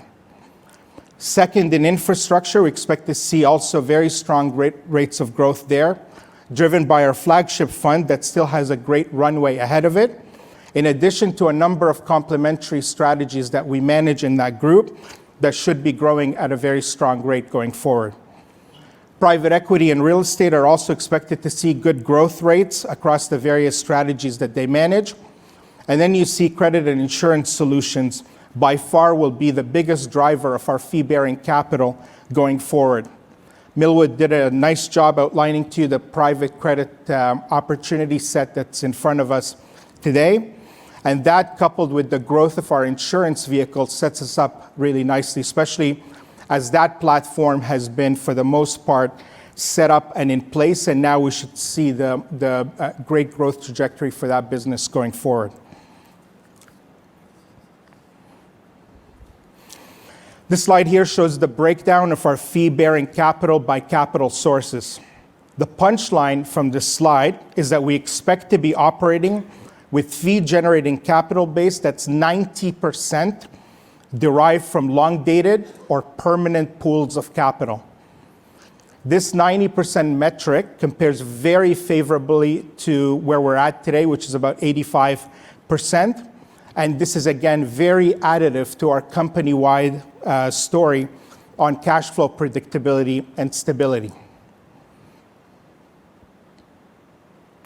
We typically use this bridge just to showcase how we're going to get to that fee-bearing growth over the next 5 years. 3 big drivers here. 160 billion of the growth is going to come from our flagship strategies. About $300 billion will come from the complementary strategies that are coming on the Brookfield side, if you summed up the Brookfield side, and the Oaktree complementary strategies as well. Some examples of those would be some of the open-ended strategies we have, the various credit funds. We have in infrastructure, real estate, and then on the Oaktree side, the secondaries businesses we're building across the business, et cetera. And then lastly, the growth in insurance, where our forecast is to take that business to $250 billion of assets in the next 5 years. That represents growth of almost $225 billion compared to where we're at today. And so we should be able to deliver all that growth, all the while returning $150 billion of capital back to our clients. And that'll be the most amount of capital that we'll be returning back to our clients over a 5-year period, which would be great. I touched on margins a bit earlier in my remarks. We'll be able to showcase to you the operating leverage that we have in the business starting in 2024. As I noted earlier, that's driven by, first, the material investment that we've made on the people side is predominantly behind us now. And second, we have a number of highly profitable strategies that are closing going into next year. So we believe we've put in front of you today a very visible plan of how we intend to execute over the next 5 years. Doing so will have us doubling again our fee-related earnings over the next 5 years. We expect to grow our FRE by a compound annual growth rate, or CAGR, of 17%. And that's again driven by fee revenues that are forecasted to grow by 16% on a CAGR basis across the plan period, getting up to over $8 billion by 2028. That, in addition to the operating leverage that we have in the business, we're forecasting for margins to surpass 60% over the plan period, which will be a nice pickup also to our bottom line. As I mentioned before today, our fee-related earnings comprise approximately 100% of our distributable earnings and will continue to do so for the next 5 years. For some of you newer to the story, the reason for that is Brookfield Corporation retained all of the carried interest on most of the legacy or mature funds that it had in place at the time of spinoff. However, Brookfield Asset Management will be able to earn, or is eligible to earn, carried interest on the newer funds that it raises from the time of spinoff and into the future. We thought it's important to start getting you in front of these numbers so that you can understand the magnitude or the potential for this fee stream going forward. As you can see right now, the capital that we manage, for which BAM is eligible to earn carried interest, is relatively small today in the grand scheme of things, sitting at $79 billion. Going forward, though, that carry-eligible capital is forecasted to scale up quite dramatically and should get up to about $465 billion as we raise larger and larger funds during our plan period. And that's just from the organic growth plan that we've laid out in front of you today. So this should drive significant carried interest that's expected to be generated in the business. The CAGR on that is 43%. So it's going to be quite significant going forward. And just to give you a sense of, on the magnitude of what this could mean from a realization perspective, we expect by 2029 to generate annual carried interest realization in the order of magnitude of about $2 billion. And that number should get up to $7 to $8 billion by 2033. So to summarize, just the potential for the earnings growth in this business is enormous, as we highlight here in the slide. It's all driven by the growth in FBC, which then leads to the growth, strong growth in FRE and DE. And then there's that significant carry potential that's going to come down the line. Similar to our plans from 5 years ago, there's additional upside potential here that's not included in the forecast. And that could come from strategic acquisitions, launching new business lines or new verticals, and to the extent that we get some market value appreciation that would benefit our permanent capital vehicles, et cetera. So that's a good segue probably to get into how we can utilize our strong balance sheet to support the growth over and beyond the organic growth plans that we've laid out today. I'll start off by saying we're in a very strong financial position. Again, to emphasize, we've got no debt on the balance sheet and $3 billion of cash. We've also solicited recently a private indicative credit rating from a global rating organization, and we believe we have debt capacity to issue $4 to $5 billion of debt based on our current metrics today, while still maintaining an A- rating. Can't emphasize the point enough, though, that will only be used for strategic growth going forward. And lastly, we now have a currency that's well understood in the market that we can use also for strategic purposes or M&A, which is one of the key reasons we did the spin-off of Brookfield Asset Management in the first place. So where can we use this capital? I'll cover off 4 areas where we see our balance sheet could be used strategically. Again, first, to make a strategic acquisition. Second, to make a GP commitment towards a number of our funds. Third, to support the growth of our permanent capital vehicles. And lastly, to stand up a new strategy or vertical or a new business line. First, on acquisitions, and Bruce touched on this in his remarks earlier, we've got the optionality to acquire an asset manager. We've laid out what the different criteria it is that we'll be looking for here. So I won't spend too much time going through that. On GP commitments, we expect our permanent capital vehicles, and this would be Brookfield Infrastructure Partners, or Brookfield Renewable Partners, or Brookfield Business Partners, in addition to Brookfield Corporation, our parent company. They will continue to invest in the large-scale flagship funds that we have today, similar to what they've done in the past. Brookfield Asset Management, though, is expected to fund the GP commitments related to our complementary equity strategies going forward. We believe that's a good use of BAM balance sheet, especially from a returns perspective. The numbers are quite modest. If you look at our plan period, we expect for that to be anywhere in between $500 million to $1 billion over the next 5 years. Third, within our permanent capital vehicles, those are an integral part of the asset management franchise. We could look to utilize Brookfield Asset Management to support the growth of these vehicles by participating in equity issuances that they may do in the future. These vehicles represent a critical fundraising channel for Brookfield Asset Management, and therefore we're incentivized to help support their growth and to make sure that they're thriving in the capital markets. And finally, we're constantly looking for new products, new strategies, and different ways we can work with our clients. An example of this would be the recently launched technologies secondaries business, which we're in the process of launching in partnership with Sequoia Heritage.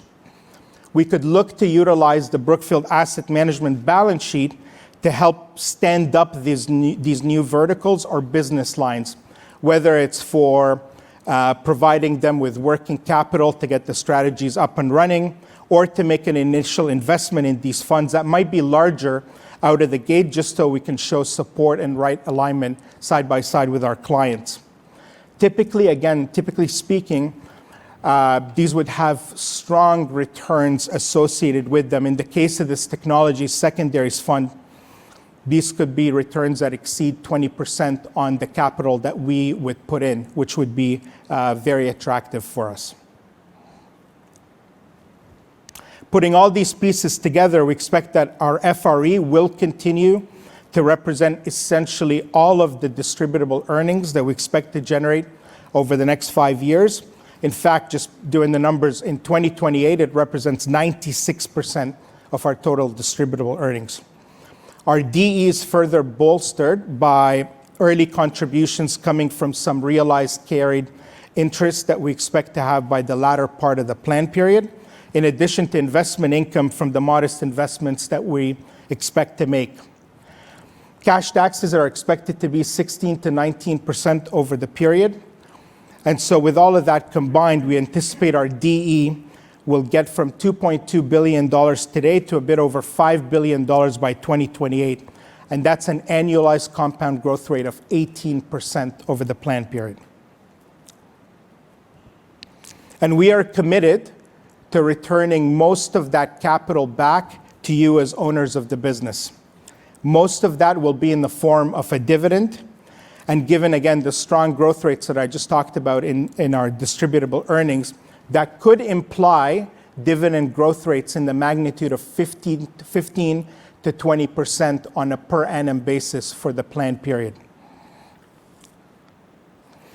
So just maybe I'll conclude here with a few key takeaways. First, we've got a clear path to getting to $1 trillion of fee-bearing capital by 2028. Second, there's a lot of operating leverage in this business. We expect our margins to expand over the plan period. Third, the strong fundraising numbers that I talked about in addition to this operating leverage should mean that we should produce excellent growth in our FRE and DE. Fourth, carry will become very meaningful in the future. And then fifth, similar to the last 5 years, going forward, we've got many levers that we expect to pull on, from M&A to new business lines, new strategies, new verticals, et cetera, to drive additional or upside growth to the numbers that we've laid out in front of you. And so I'll leave it here. Thanks for your time today. Next on our agenda is a panel of senior investment professionals moderated by Jaspreet Dehl to take you through all the various themes that we see in the business. It'll probably take us 5 seconds to set up the stage. And so I'll leave it there. Thank you.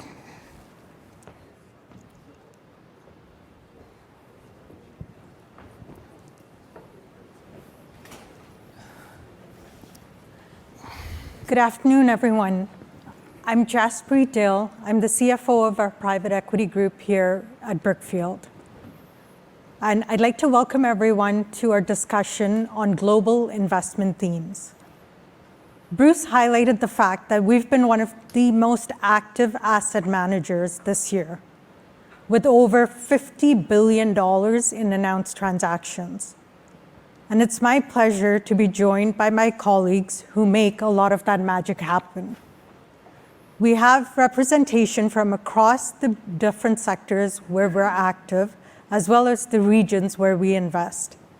Daniel from our renewable team based out of Shanghai, Alex from our real estate team based out of here in New York, Dave from our private equity team, who's probably got whiplash between Toronto and New York commuting back and forth, but you manage all of our investments in North America for private equity.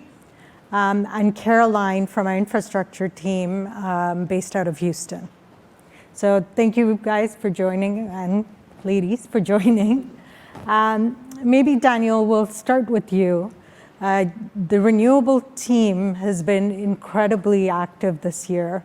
Maybe talk to us about how Brookfield's thinking about investing in renewables and transition. What are some of the big transactions we've done? Maybe just give a lay of the land there. For sure. And maybe where I'll start is just take us back in time a little bit. Around the same time last year, we had talked about the fundraise of our inaugural transition strategy. And at $15 billion, at the time, it was the largest first ever fund. And we said we were in the process of deploying it. Fast forward to today, we have completely committed that fund. And it's only across a period of 2 years and across 19 distinct investments. That is the headline. But to dive into a little bit more detail, that included our largest transition investment to date, which is Origin Energy, and that's a take private valued at almost $13 billion. And we will invest a follow-on of another $20 billion to build out 14 gigawatts of renewables to help decarbonize that business and reduce its carbon emissions by almost 70%, or equivalently almost 8% of the entire country's emissions. And this floor of activity is really a reflection of two key things in our minds. The first one is just the amount of capital that are required and needed by corporates to decarbonize. A second is the sourcing and execution capabilities of Brookfield and how the market is highly attractive for those not only who have the capital, but also the development operating capabilities, as well as the global scale to capture it. But perhaps even more so and excited than the level of activity itself is simply the value entry points that we were able to secure on these investments. we felt that we did a lot of these transactions where we were differentiated and avoided a lot of competition, and got in front of a lot of the macro tailwinds that are really going to help these investments perform. And to be able to do that in light of a quite uncertain, certainly more uncertain economic environment, I think only speaks to the resiliency of our business. And we certainly don't expect things to slow down. In fact, what we're encouraged with the level of activity in the past 12 months, we're equally, if not more thrilled about the next 12 because the market is only growing and on an accelerated basis. That's an incredible pace of deployment for our first fund. And I guess, Caroline, that's true in infrastructure as well. We've been very active, done a lot of deals. Maybe take us through what's been going on in the infrastructure team. Yeah, so I would start off by saying that the past few months have been very active and really only rivaled by the activity level that we saw during the onset of COVID in 2020. And similar to that market uncertainty, this year's macroeconomic volatility caused many market participants to pull back from investment activities, which provided us with a great opportunity to cherry pick the best assets for value.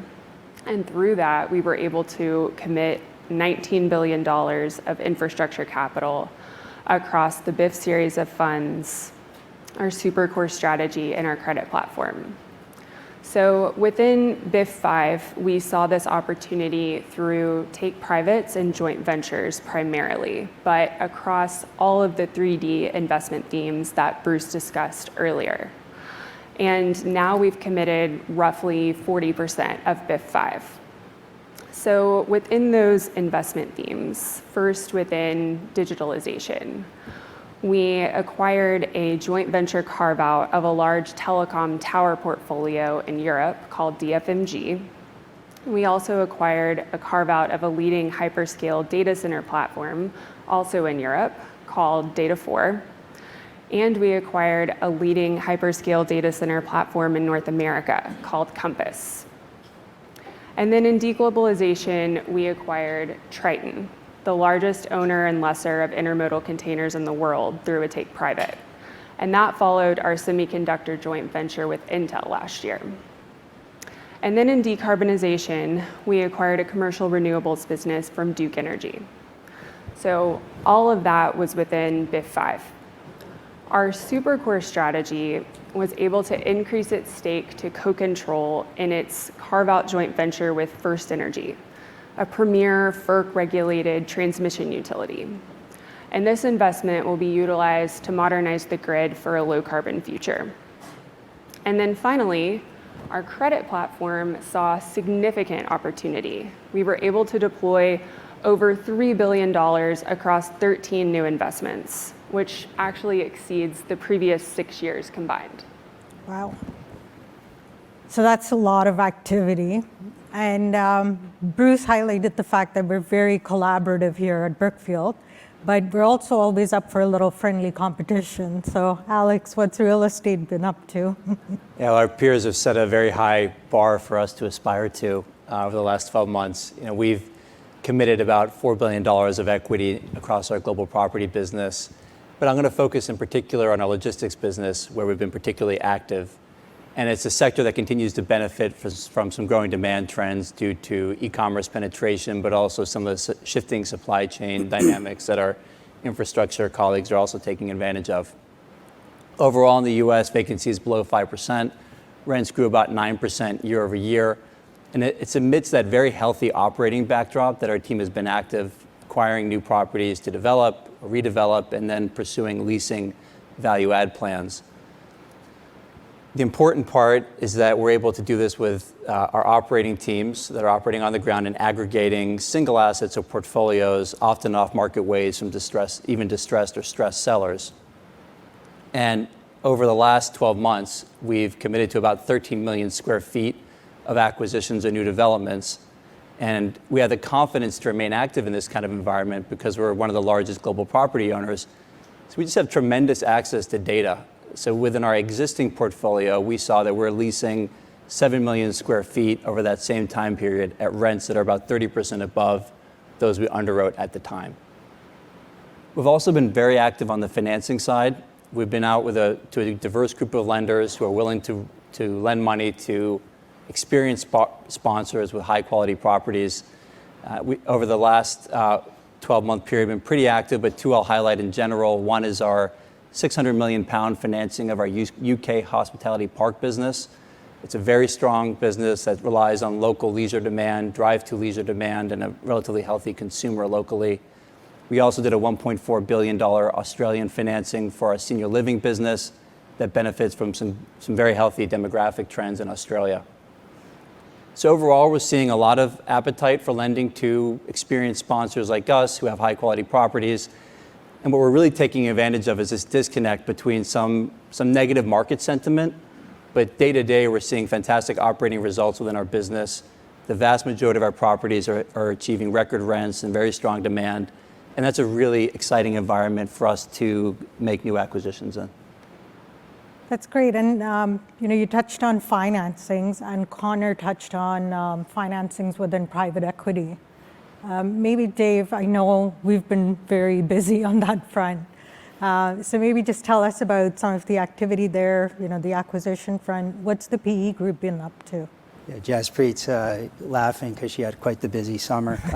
We've been one of the most active private equity groups in the financing markets over the course of the summer. There was one period, a 2-week period, where we did 4 financings within that time period, which I know was quite intense. And I remember, actually the first year I joined, Bruce saying, remember that businesses don't go bankrupt, balance sheets go bankrupt. So a big part about what we do is we manage the risk on our balance sheet.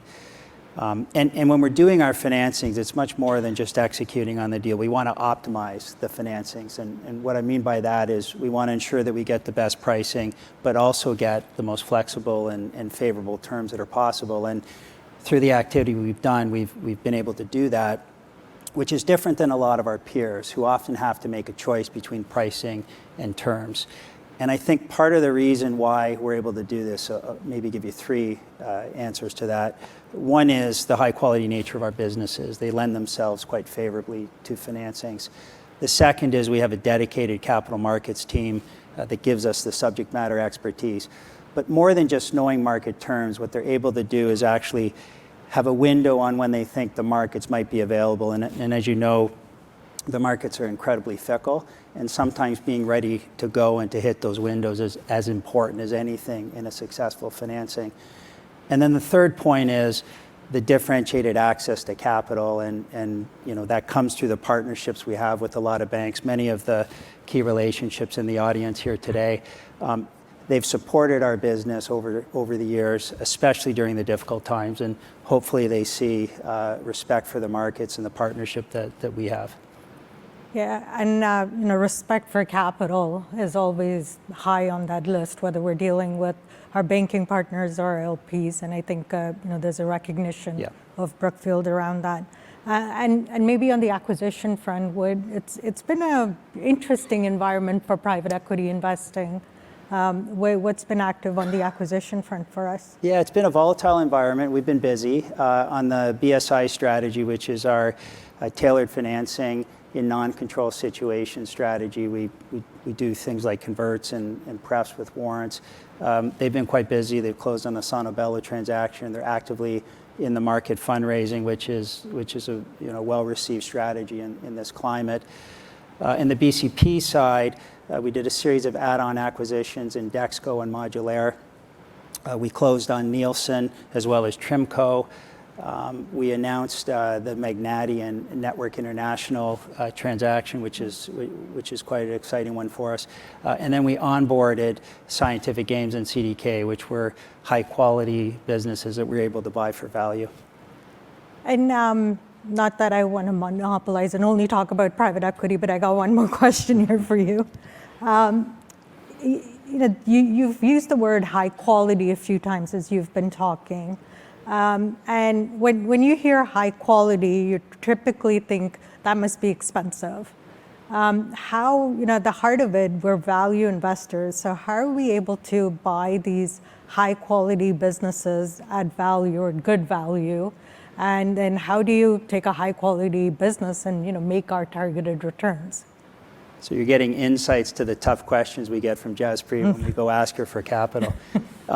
So on the face of it, it may seem that buying something for high quality and value sort of contradict one another and are not possible, but it is actually possible for the purchase price to be less than the intrinsic value of what the potential cash flows could be for the business. And generally, we find that there's really two instances in where we can buy for value. The first is we get involved in complex situations that are misunderstood, or we take a contrarian view to a situation. And we're able to do this because we have an information advantage. And I know Connor talked earlier about the Brookfield ecosystem. Our information advantage most often comes from insights and knowledge that we have within Brookfield from assets that we own in different parts of Brookfield. And so a good example is Westinghouse, which is one of our more successful investments in private equity. We worked with our colleagues in the renewable groups to really understand the regional power markets around the world. And the conclusion that we came to was, despite all the political rhetoric about decommissioning nuclear facilities, if you did that, you wouldn't be able to meet the local power demands. And so we came to the conclusion that the perceived risk and the actual risk were disconnected. The second way that we often find ourselves being able to buy for value is a lot of the businesses we get involved with are mismanaged. And it's been a long part of our strategy to employ an operations-focused strategy to improve cash flows through our ownership. And taking these mismanaged businesses and applying some of our best practices really is what helps us drive the returns. Over 50% of our returns can be attributed to this type of work. And we have a playbook in which we repeat the same practices over and over. So things like having the right strategic priorities identified and sticking to them. It's driving operational excellence and commercial execution for things like supply chain management and modernizing businesses through digitization. And the last point I'll make is to give you an example of where we've done this. Everise, which is a tech services businesses that we have, we've tripled EBITDA through our ownership, which hopefully sets us up nicely for monetization. And we did that over a pretty short period of time on that one. Maybe just sticking to that operational improvement theme. Our history has been as owner-operators of businesses, and an operational improvement plan, rolling up your sleeves, doing the heavy lifting, that's what we do. Alex, that's true on the real estate side as well. Maybe you can tell us, how do you add value on the real estate investments that we make? Yeah, I think we have a fairly diverse set of tools available to us to add value and pursue these operational strategies. I think something that you mentioned resonates, which is we want to start with good raw material and a well-located property or a reasonably well-functioning industry leader that we can improve on with capital or operating expertise. And so we have quite traditional real estate strategies where we go in and do something like acquire, undermanage, or mismanage hotel. We may improve management, cut some costs to drive hotel margins. But we'll also invest capital to improve rooms and common areas and really drive room rates. We'll also do more private equity style investment opportunities where we're going to buy a vertically integrated property company, improve the management team, put in place sophisticated revenue management strategies, and look for inorganic growth opportunities. And so an example of that would be Simply Self-Storage, a vertically integrated self-storage business that we owned and doubled the size of that business over a whole period and exited achieving a high 20s IRR. On the property side, an example is the PGA National Hotel in Palm Beach Gardens in Florida. Very similar plan, invest capital, improve operations, and then sell on to a lower cost of capital.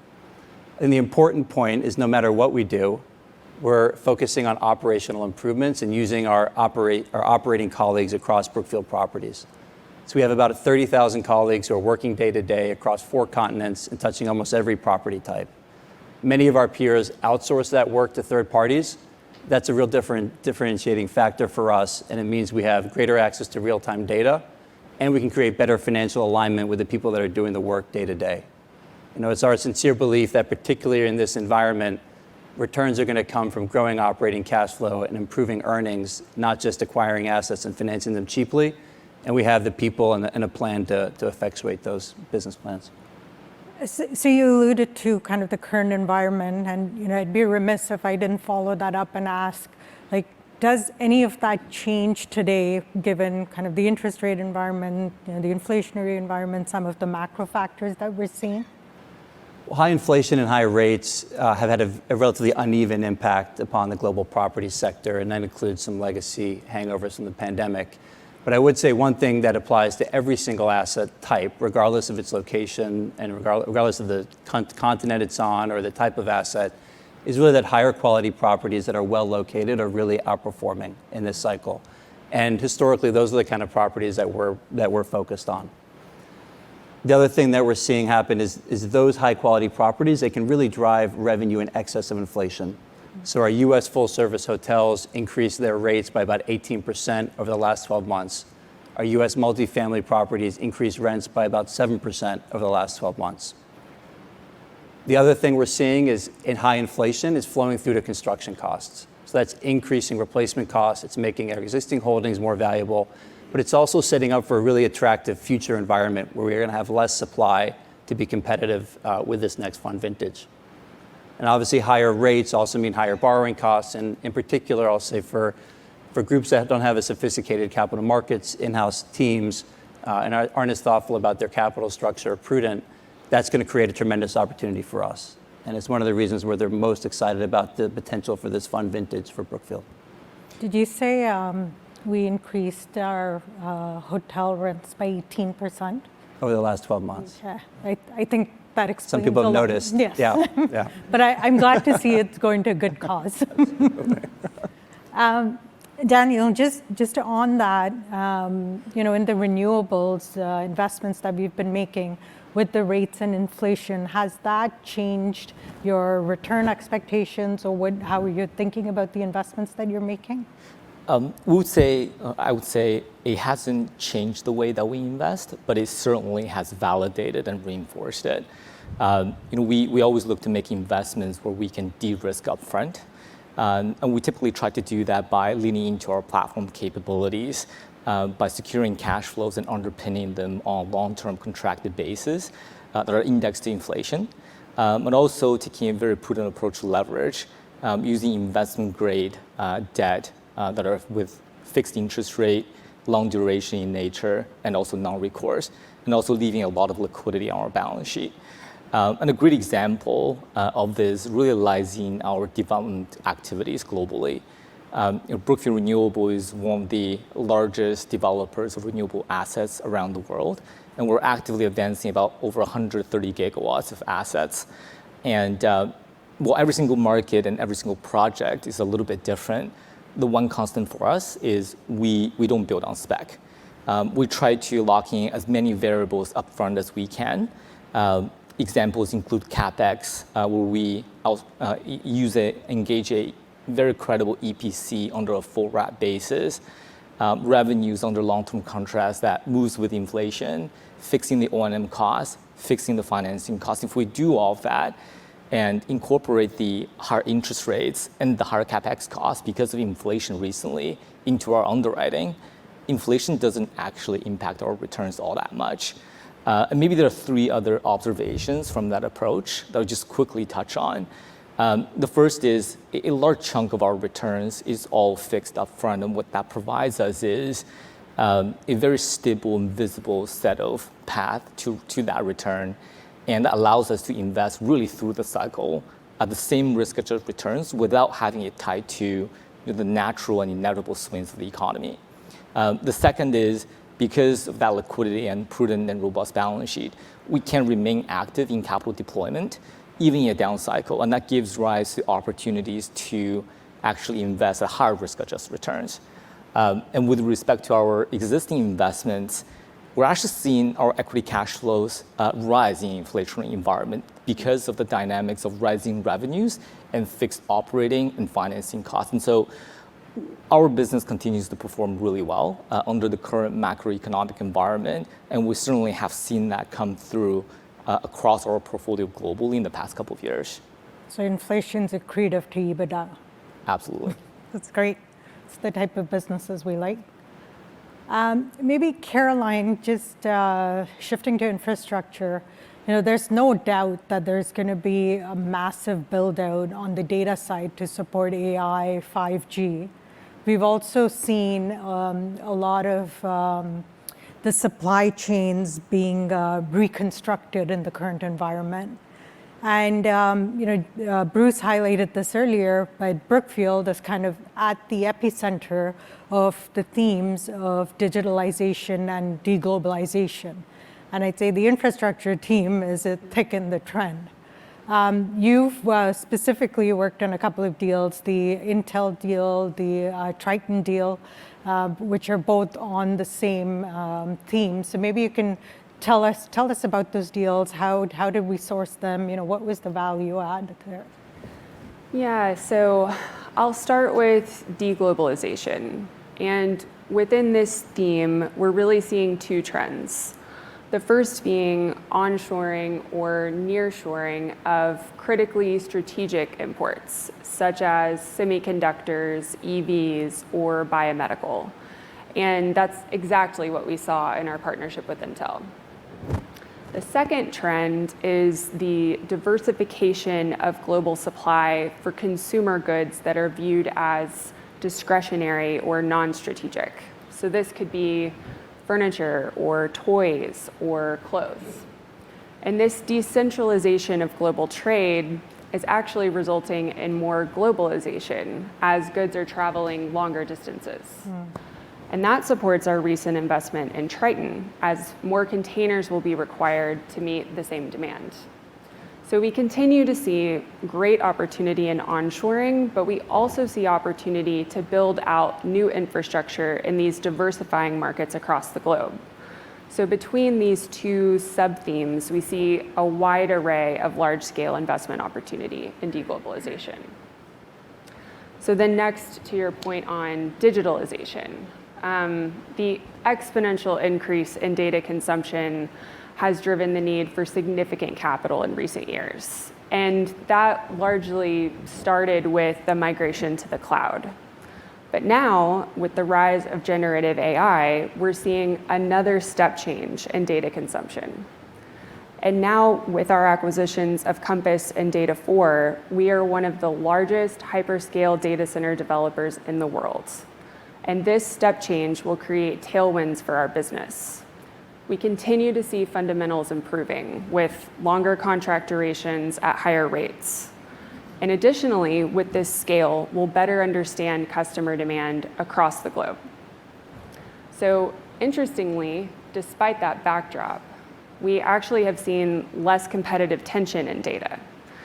And we think this is largely due to our competitors having either historically filled their data appetites, some have experienced fundraising challenges, and others have pulled back due to market uncertainty.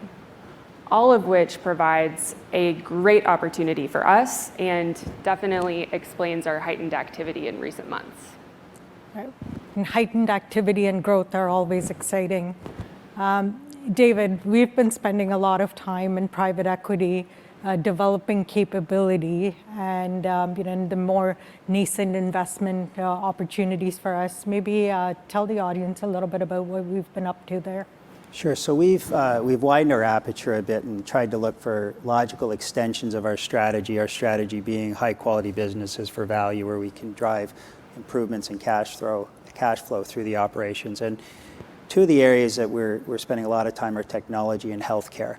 And what we would say is, as we invest in these spaces, that they will very much look like Brookfield deals. I'll give you an example. In 2022, we invested in a company called CDK. What CDK does is it provides the software to auto dealers. And it's a great business, high quality. It has a 50% plus market share. It has 75% of its revenue being recurring. And it's basically an essential product that you have to have in order to operate an auto dealer. It's something that we understood, we think, better than most people. There was misinformation or a misperception between how the dealers interacted with the OEMs. We had the benefit from the real estate folks of their ownership in cars, of understanding how the dealers worked. They were the largest financing company to the North American auto dealers. And then in the private equity group, we own a company called Clarios, which manufactures batteries for automotives. So we have interactions with all of the OEMs. And then the other part was it was out of favor because until recently, any tech business that didn't have high growth, nobody wanted to go near it. And so there were a limited universe of buyers. The last piece to the puzzle was the ability to go in and drive change through better operations. And this was a business which had incredible margin deterioration. In our underwriting, we had underwritten a margin improvement plan where we thought we could contribute $200 million to earnings. We're 14 months into the investment. We've already achieved $241 million, which is quite significant. And then on the strategic side, we identified a non-core asset. We sold that for 24 times EBITDA. Now, the net result... Sorry, did you say 24? 24 times. Just want to make sure.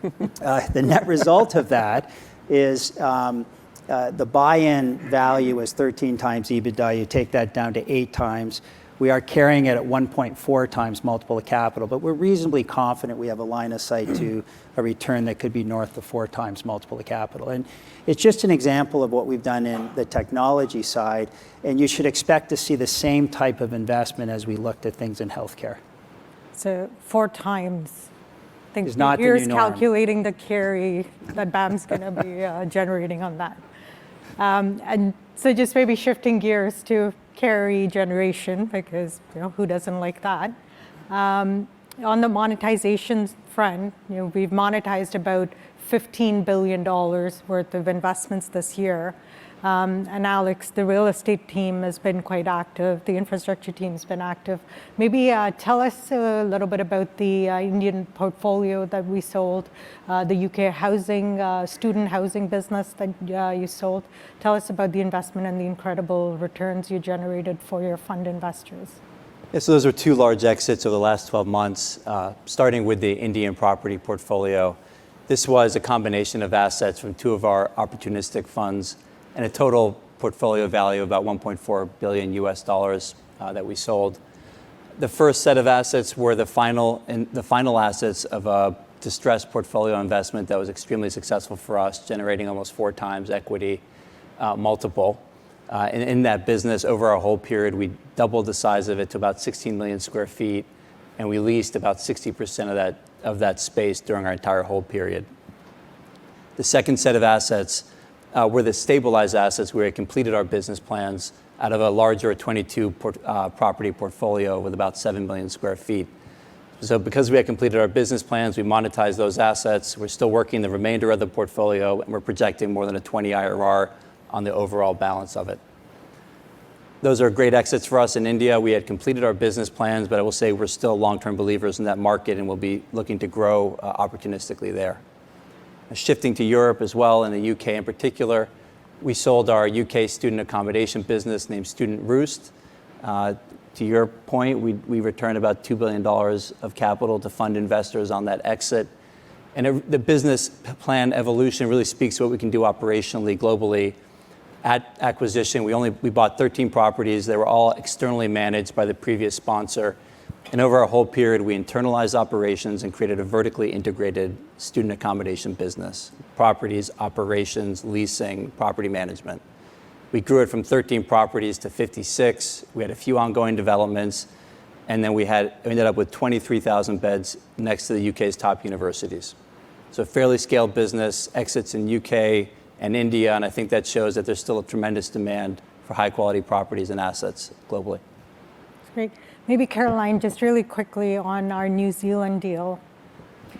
Yeah, so in June, we sold our interest in One New Zealand to our joint venture partner. Since our investment in 2020, we were able to implement margin improvement measures. And then we also decided to carve out the mobile tower portfolio from the remaining business to enhance the sum of the parts valuation. And those value enhancement initiatives proved to bear fruit prior to the end of our typical hold period. In May, our partner approached us to buy our interest at a premium, resulting in an over 30% IRR and over 2.5 times MOIC for BIF 4. And we really saw that shorter hold period just catalyzed by our ability to implement our value enhancement plan more quickly than we had originally anticipated. which resulted in this great result for us. That's incredible. I know we're running short of time, but there was one other, and I know I'm keeping you all from lunch, so just bear with us for another 2 minutes. There's just one other thing I wanted to make sure we touched on. Bruce, on one of his slides, had the incredible capital raising that we've done at Brookfield. I think it was like $150 billion. And infrastructure's got a fair share of that. Our flagship infrastructure fund, I think, is at $27 billion now, making it the largest fund or the largest infrastructure fund that's been raised. And we're not done fundraising. So what are you going to do with all of this capital? Where are you going to deploy it? Yeah, so to your point on fund size, infrastructure is competitive, but we do see less competition at larger check sizes.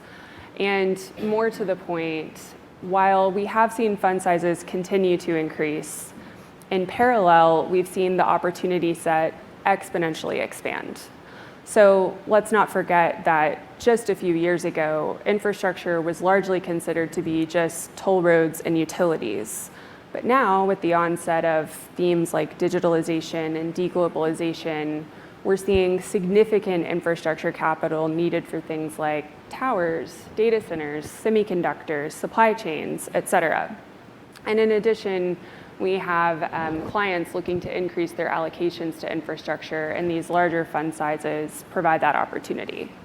I would say there are many reasons that differentiate Brookfield that lead to our ability to deploy all of this capital. That's great. And talking about large-scale capital, our transition strategy is definitely differentiated here at Brookfield. We raised significant capital. You touched on how quickly we deployed it. Like, what gives us a competitive advantage there, and what's the differentiation that Brookfield has? Yeah, I would say fund size and our operating capabilities, and we can say this with confidence because both really differentiated us in the deployment of BGTF1. And not to belabor the point, I'm very consistent with what Carolyn had said. A large fund size allows us to execute on transactions of scale, which benefits from less competition simply because the number of investors that can write large equity checks tend to dwindle off pretty quickly as the deal size becomes increasingly larger. And not only does that translate to more attractive entry points on valuation, these are sometimes also the most attractive risk-adjusted opportunity that we're seeing out there because these investments and companies are often leaders in their space. The other one, just on operating capabilities, to transition to net zero, and we've said this countless times, we have to go where the emissions are.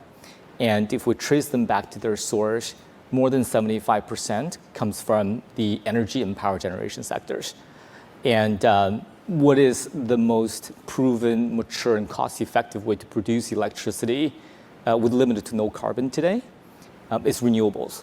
Renewables such as hydro, wind, and solar are the most actionable, impactful, and scalable way to decarbonize our economy. And it's increasingly so and more true because of electrification. And Brookfield has been an owner, an operator, a developer, and acquirer of those types of assets for multiple decades already. And it's that combination of experience and track record that really differentiate us because that allows us to drive value in our investments. And when we couple that with very attractive entry points on valuation, we can expect great returns in our transition strategy. Maybe the one more thing I'll just quickly squeeze in there is we certainly found our size and global reach as an institution played a differentiated role in our conversations with corporates who are looking to decarbonize. Finding the right decarbonization partner is very critical because these are the people that will be intimately involved in their business and delivering on a very important objective. And so having the reputation and as well as the capabilities and scale of Brookfield certainly helped us make a difference. And maybe I'll just quickly spend one more minute on an example. Well, you're keeping them from lunch. And I think nothing does better than an actual transaction that we've done. And I'm kind of alluding to a example earlier that we had said is on Origin Energy. First and foremost, it's a $13 billion transaction, and we did that on a purely bilateral basis. And this is, that's the case even though it was a very publicized and well-covered take private. And this is also the leading producer, supplier of electricity in Australia. That's highly cash flow generative and has one of the largest customer bases and great growth prospects as well. That's great. And anybody that it's exciting transaction, and maybe over drinks, if anybody's interested, we can get into it more. For sure. I think we're running out of time. Maybe I'll give each of you 30 seconds. What's resonating on real estate opportunistic, and any last thoughts on private equity? Yeah, sure. So we're in the market right now for the next fund in our global opportunistic real estate strategy. I think we're seeing a real bifurcation between experienced managers, people who have invested through cycles on behalf of their clients. And I think part of this bifurcation is less experienced managers. We expect to probably run into some speed bumps along the way, and that's creating what we view as arguably the best real estate transaction environment we've seen since the global financial crisis. When we talk to clients, they tell us they recognize this opportunity, they're excited about this vintage and the prospective returns that'll be available with less competition. And they're really focused on people who've delivered with good track records. We're very proud of our track record of achieving more than 20% returns on behalf of our clients opportunistically since we started investing their money. They recognize that track record, and they also see the differentiation between large corporate transactions, in-house operating teams, and a real value focus. I think those are real differentiating factors, and they're really appealing in this moment. Okay. He ate up on your time. You got 10 seconds. So look, in a rising cost environment and supply chain disruption, the operating strategy is a really good opportunity set for us relative to our peers who tend to rely on multiple expansion and increased leverage. And so, we're quite excited about the opportunity for us. That's great. Thank you all very much, and thank you everyone for listening to our panel. I'll now hand it over to Connor to take on Q&A.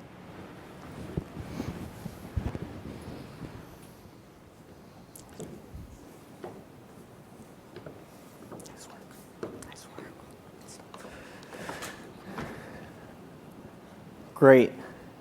Recognizing that we're sitting between everyone and lunch, maybe before we jump to Q&A, first and foremost, we'd like to thank everyone. We hope the presentations today were both interesting and informative.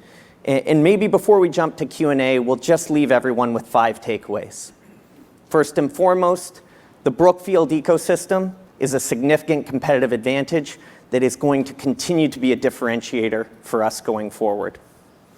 Secondly, as you just heard from the investment panel, the teams around the world are using our capabilities to deploy our capital at very attractive risk-adjusted returns in the current market environment. The fundraising panel, we have a huge fundraising opportunity in front of us, and we're well positioned to capture it, having built out our capabilities and focusing on a partnership model. Milwood, he did a great job. There's no question that private credit is a massive opportunity for growth going forward. And between Brookfield, Oaktree, and our insurance business, we are certainly in the pole position to capture that. And then lastly, as Bahir mentioned, we have a very strong 5-year organic growth plan that has significant upside through M&A and other value levers. So recognizing we are relatively short on time here, we will take just a couple questions from the audience. Please do wait until you get a microphone so everyone can hear you. Maybe Alex, we'll start with you.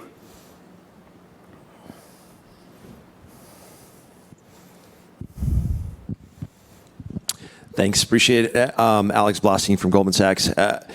So along the lines of the session and lunch, I do want to ask 2 questions. So apologize for, I don't know if I'm breaking rules of one.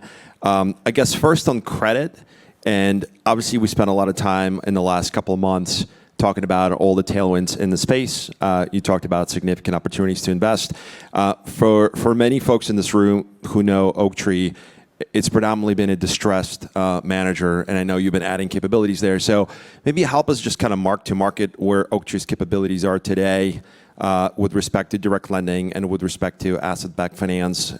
So the areas that are likely to grow faster over the next couple of months or a couple of years, I guess. And then my second question, totally unrelated, and that's going to be for Bahir.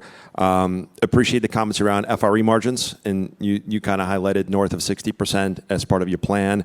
Maybe the roadmap and some of the more near-term targets that would be helpful. So kind of how should we think about 24 and 25 FRE margins on your way to 60 plus? Thanks. Certainly. So no different than Brookfield, Oaktree's been doing the exact same thing over time in terms of expanding its product offering, because the capabilities that have made it the best distressed investor in the world, a position it continues to hold today, often are very easy to leverage to other forms of credit. And that is why they have expanded into new asset classes like direct lending. Maybe they don't have the 25-year history like they do in distressed, but they certainly have all the capabilities, relationships, personnel to expand quickly into that space. And when Bahir spoke about we're investing in our teams to prepare for those opportunities, that's happening across both Brookfield and Oaktree. So those capabilities have been built out to capture that opportunity. To maybe wrap that question up, what I would say is Oaktree is far more than simply a distressed investment shop today. It is perhaps the most broad-based credit provider and asset manager in the space across any of our peer set. And Bahir, do you want to take the question on margins? Sure, happy to. Thanks, Alex. I don't think there's a lot of magic here that I can sort of refer to, but if you look at our costs year over year, they grew by somewhere in the order of magnitude of 15 to 20%, and the majority of that has been from the hiring that we've done across the organization. I think there's about 500 people or so that we added. And so all that's going to happen heading into next year, now that our investment teams are built out, we've been building out our capabilities, especially on the direct lending fund, on the transition fund. Some of those newer strategies entailed a lot of hiring in advance of the fundraising. So now that that majority of that is in place, the private wealth channel has gotten off to a pretty significant level as well from a people perspective. The fundraising organization is in place. We just think that that is going to just slow down heading into the next couple of years. So you are going to see our margins expand by quite a bit, and that in addition with a lot of the profitable strategies that I noted that are going to be closing. So that's going to drive the margin upside, and it's going to start in 2024. Perfect. Sherilyn?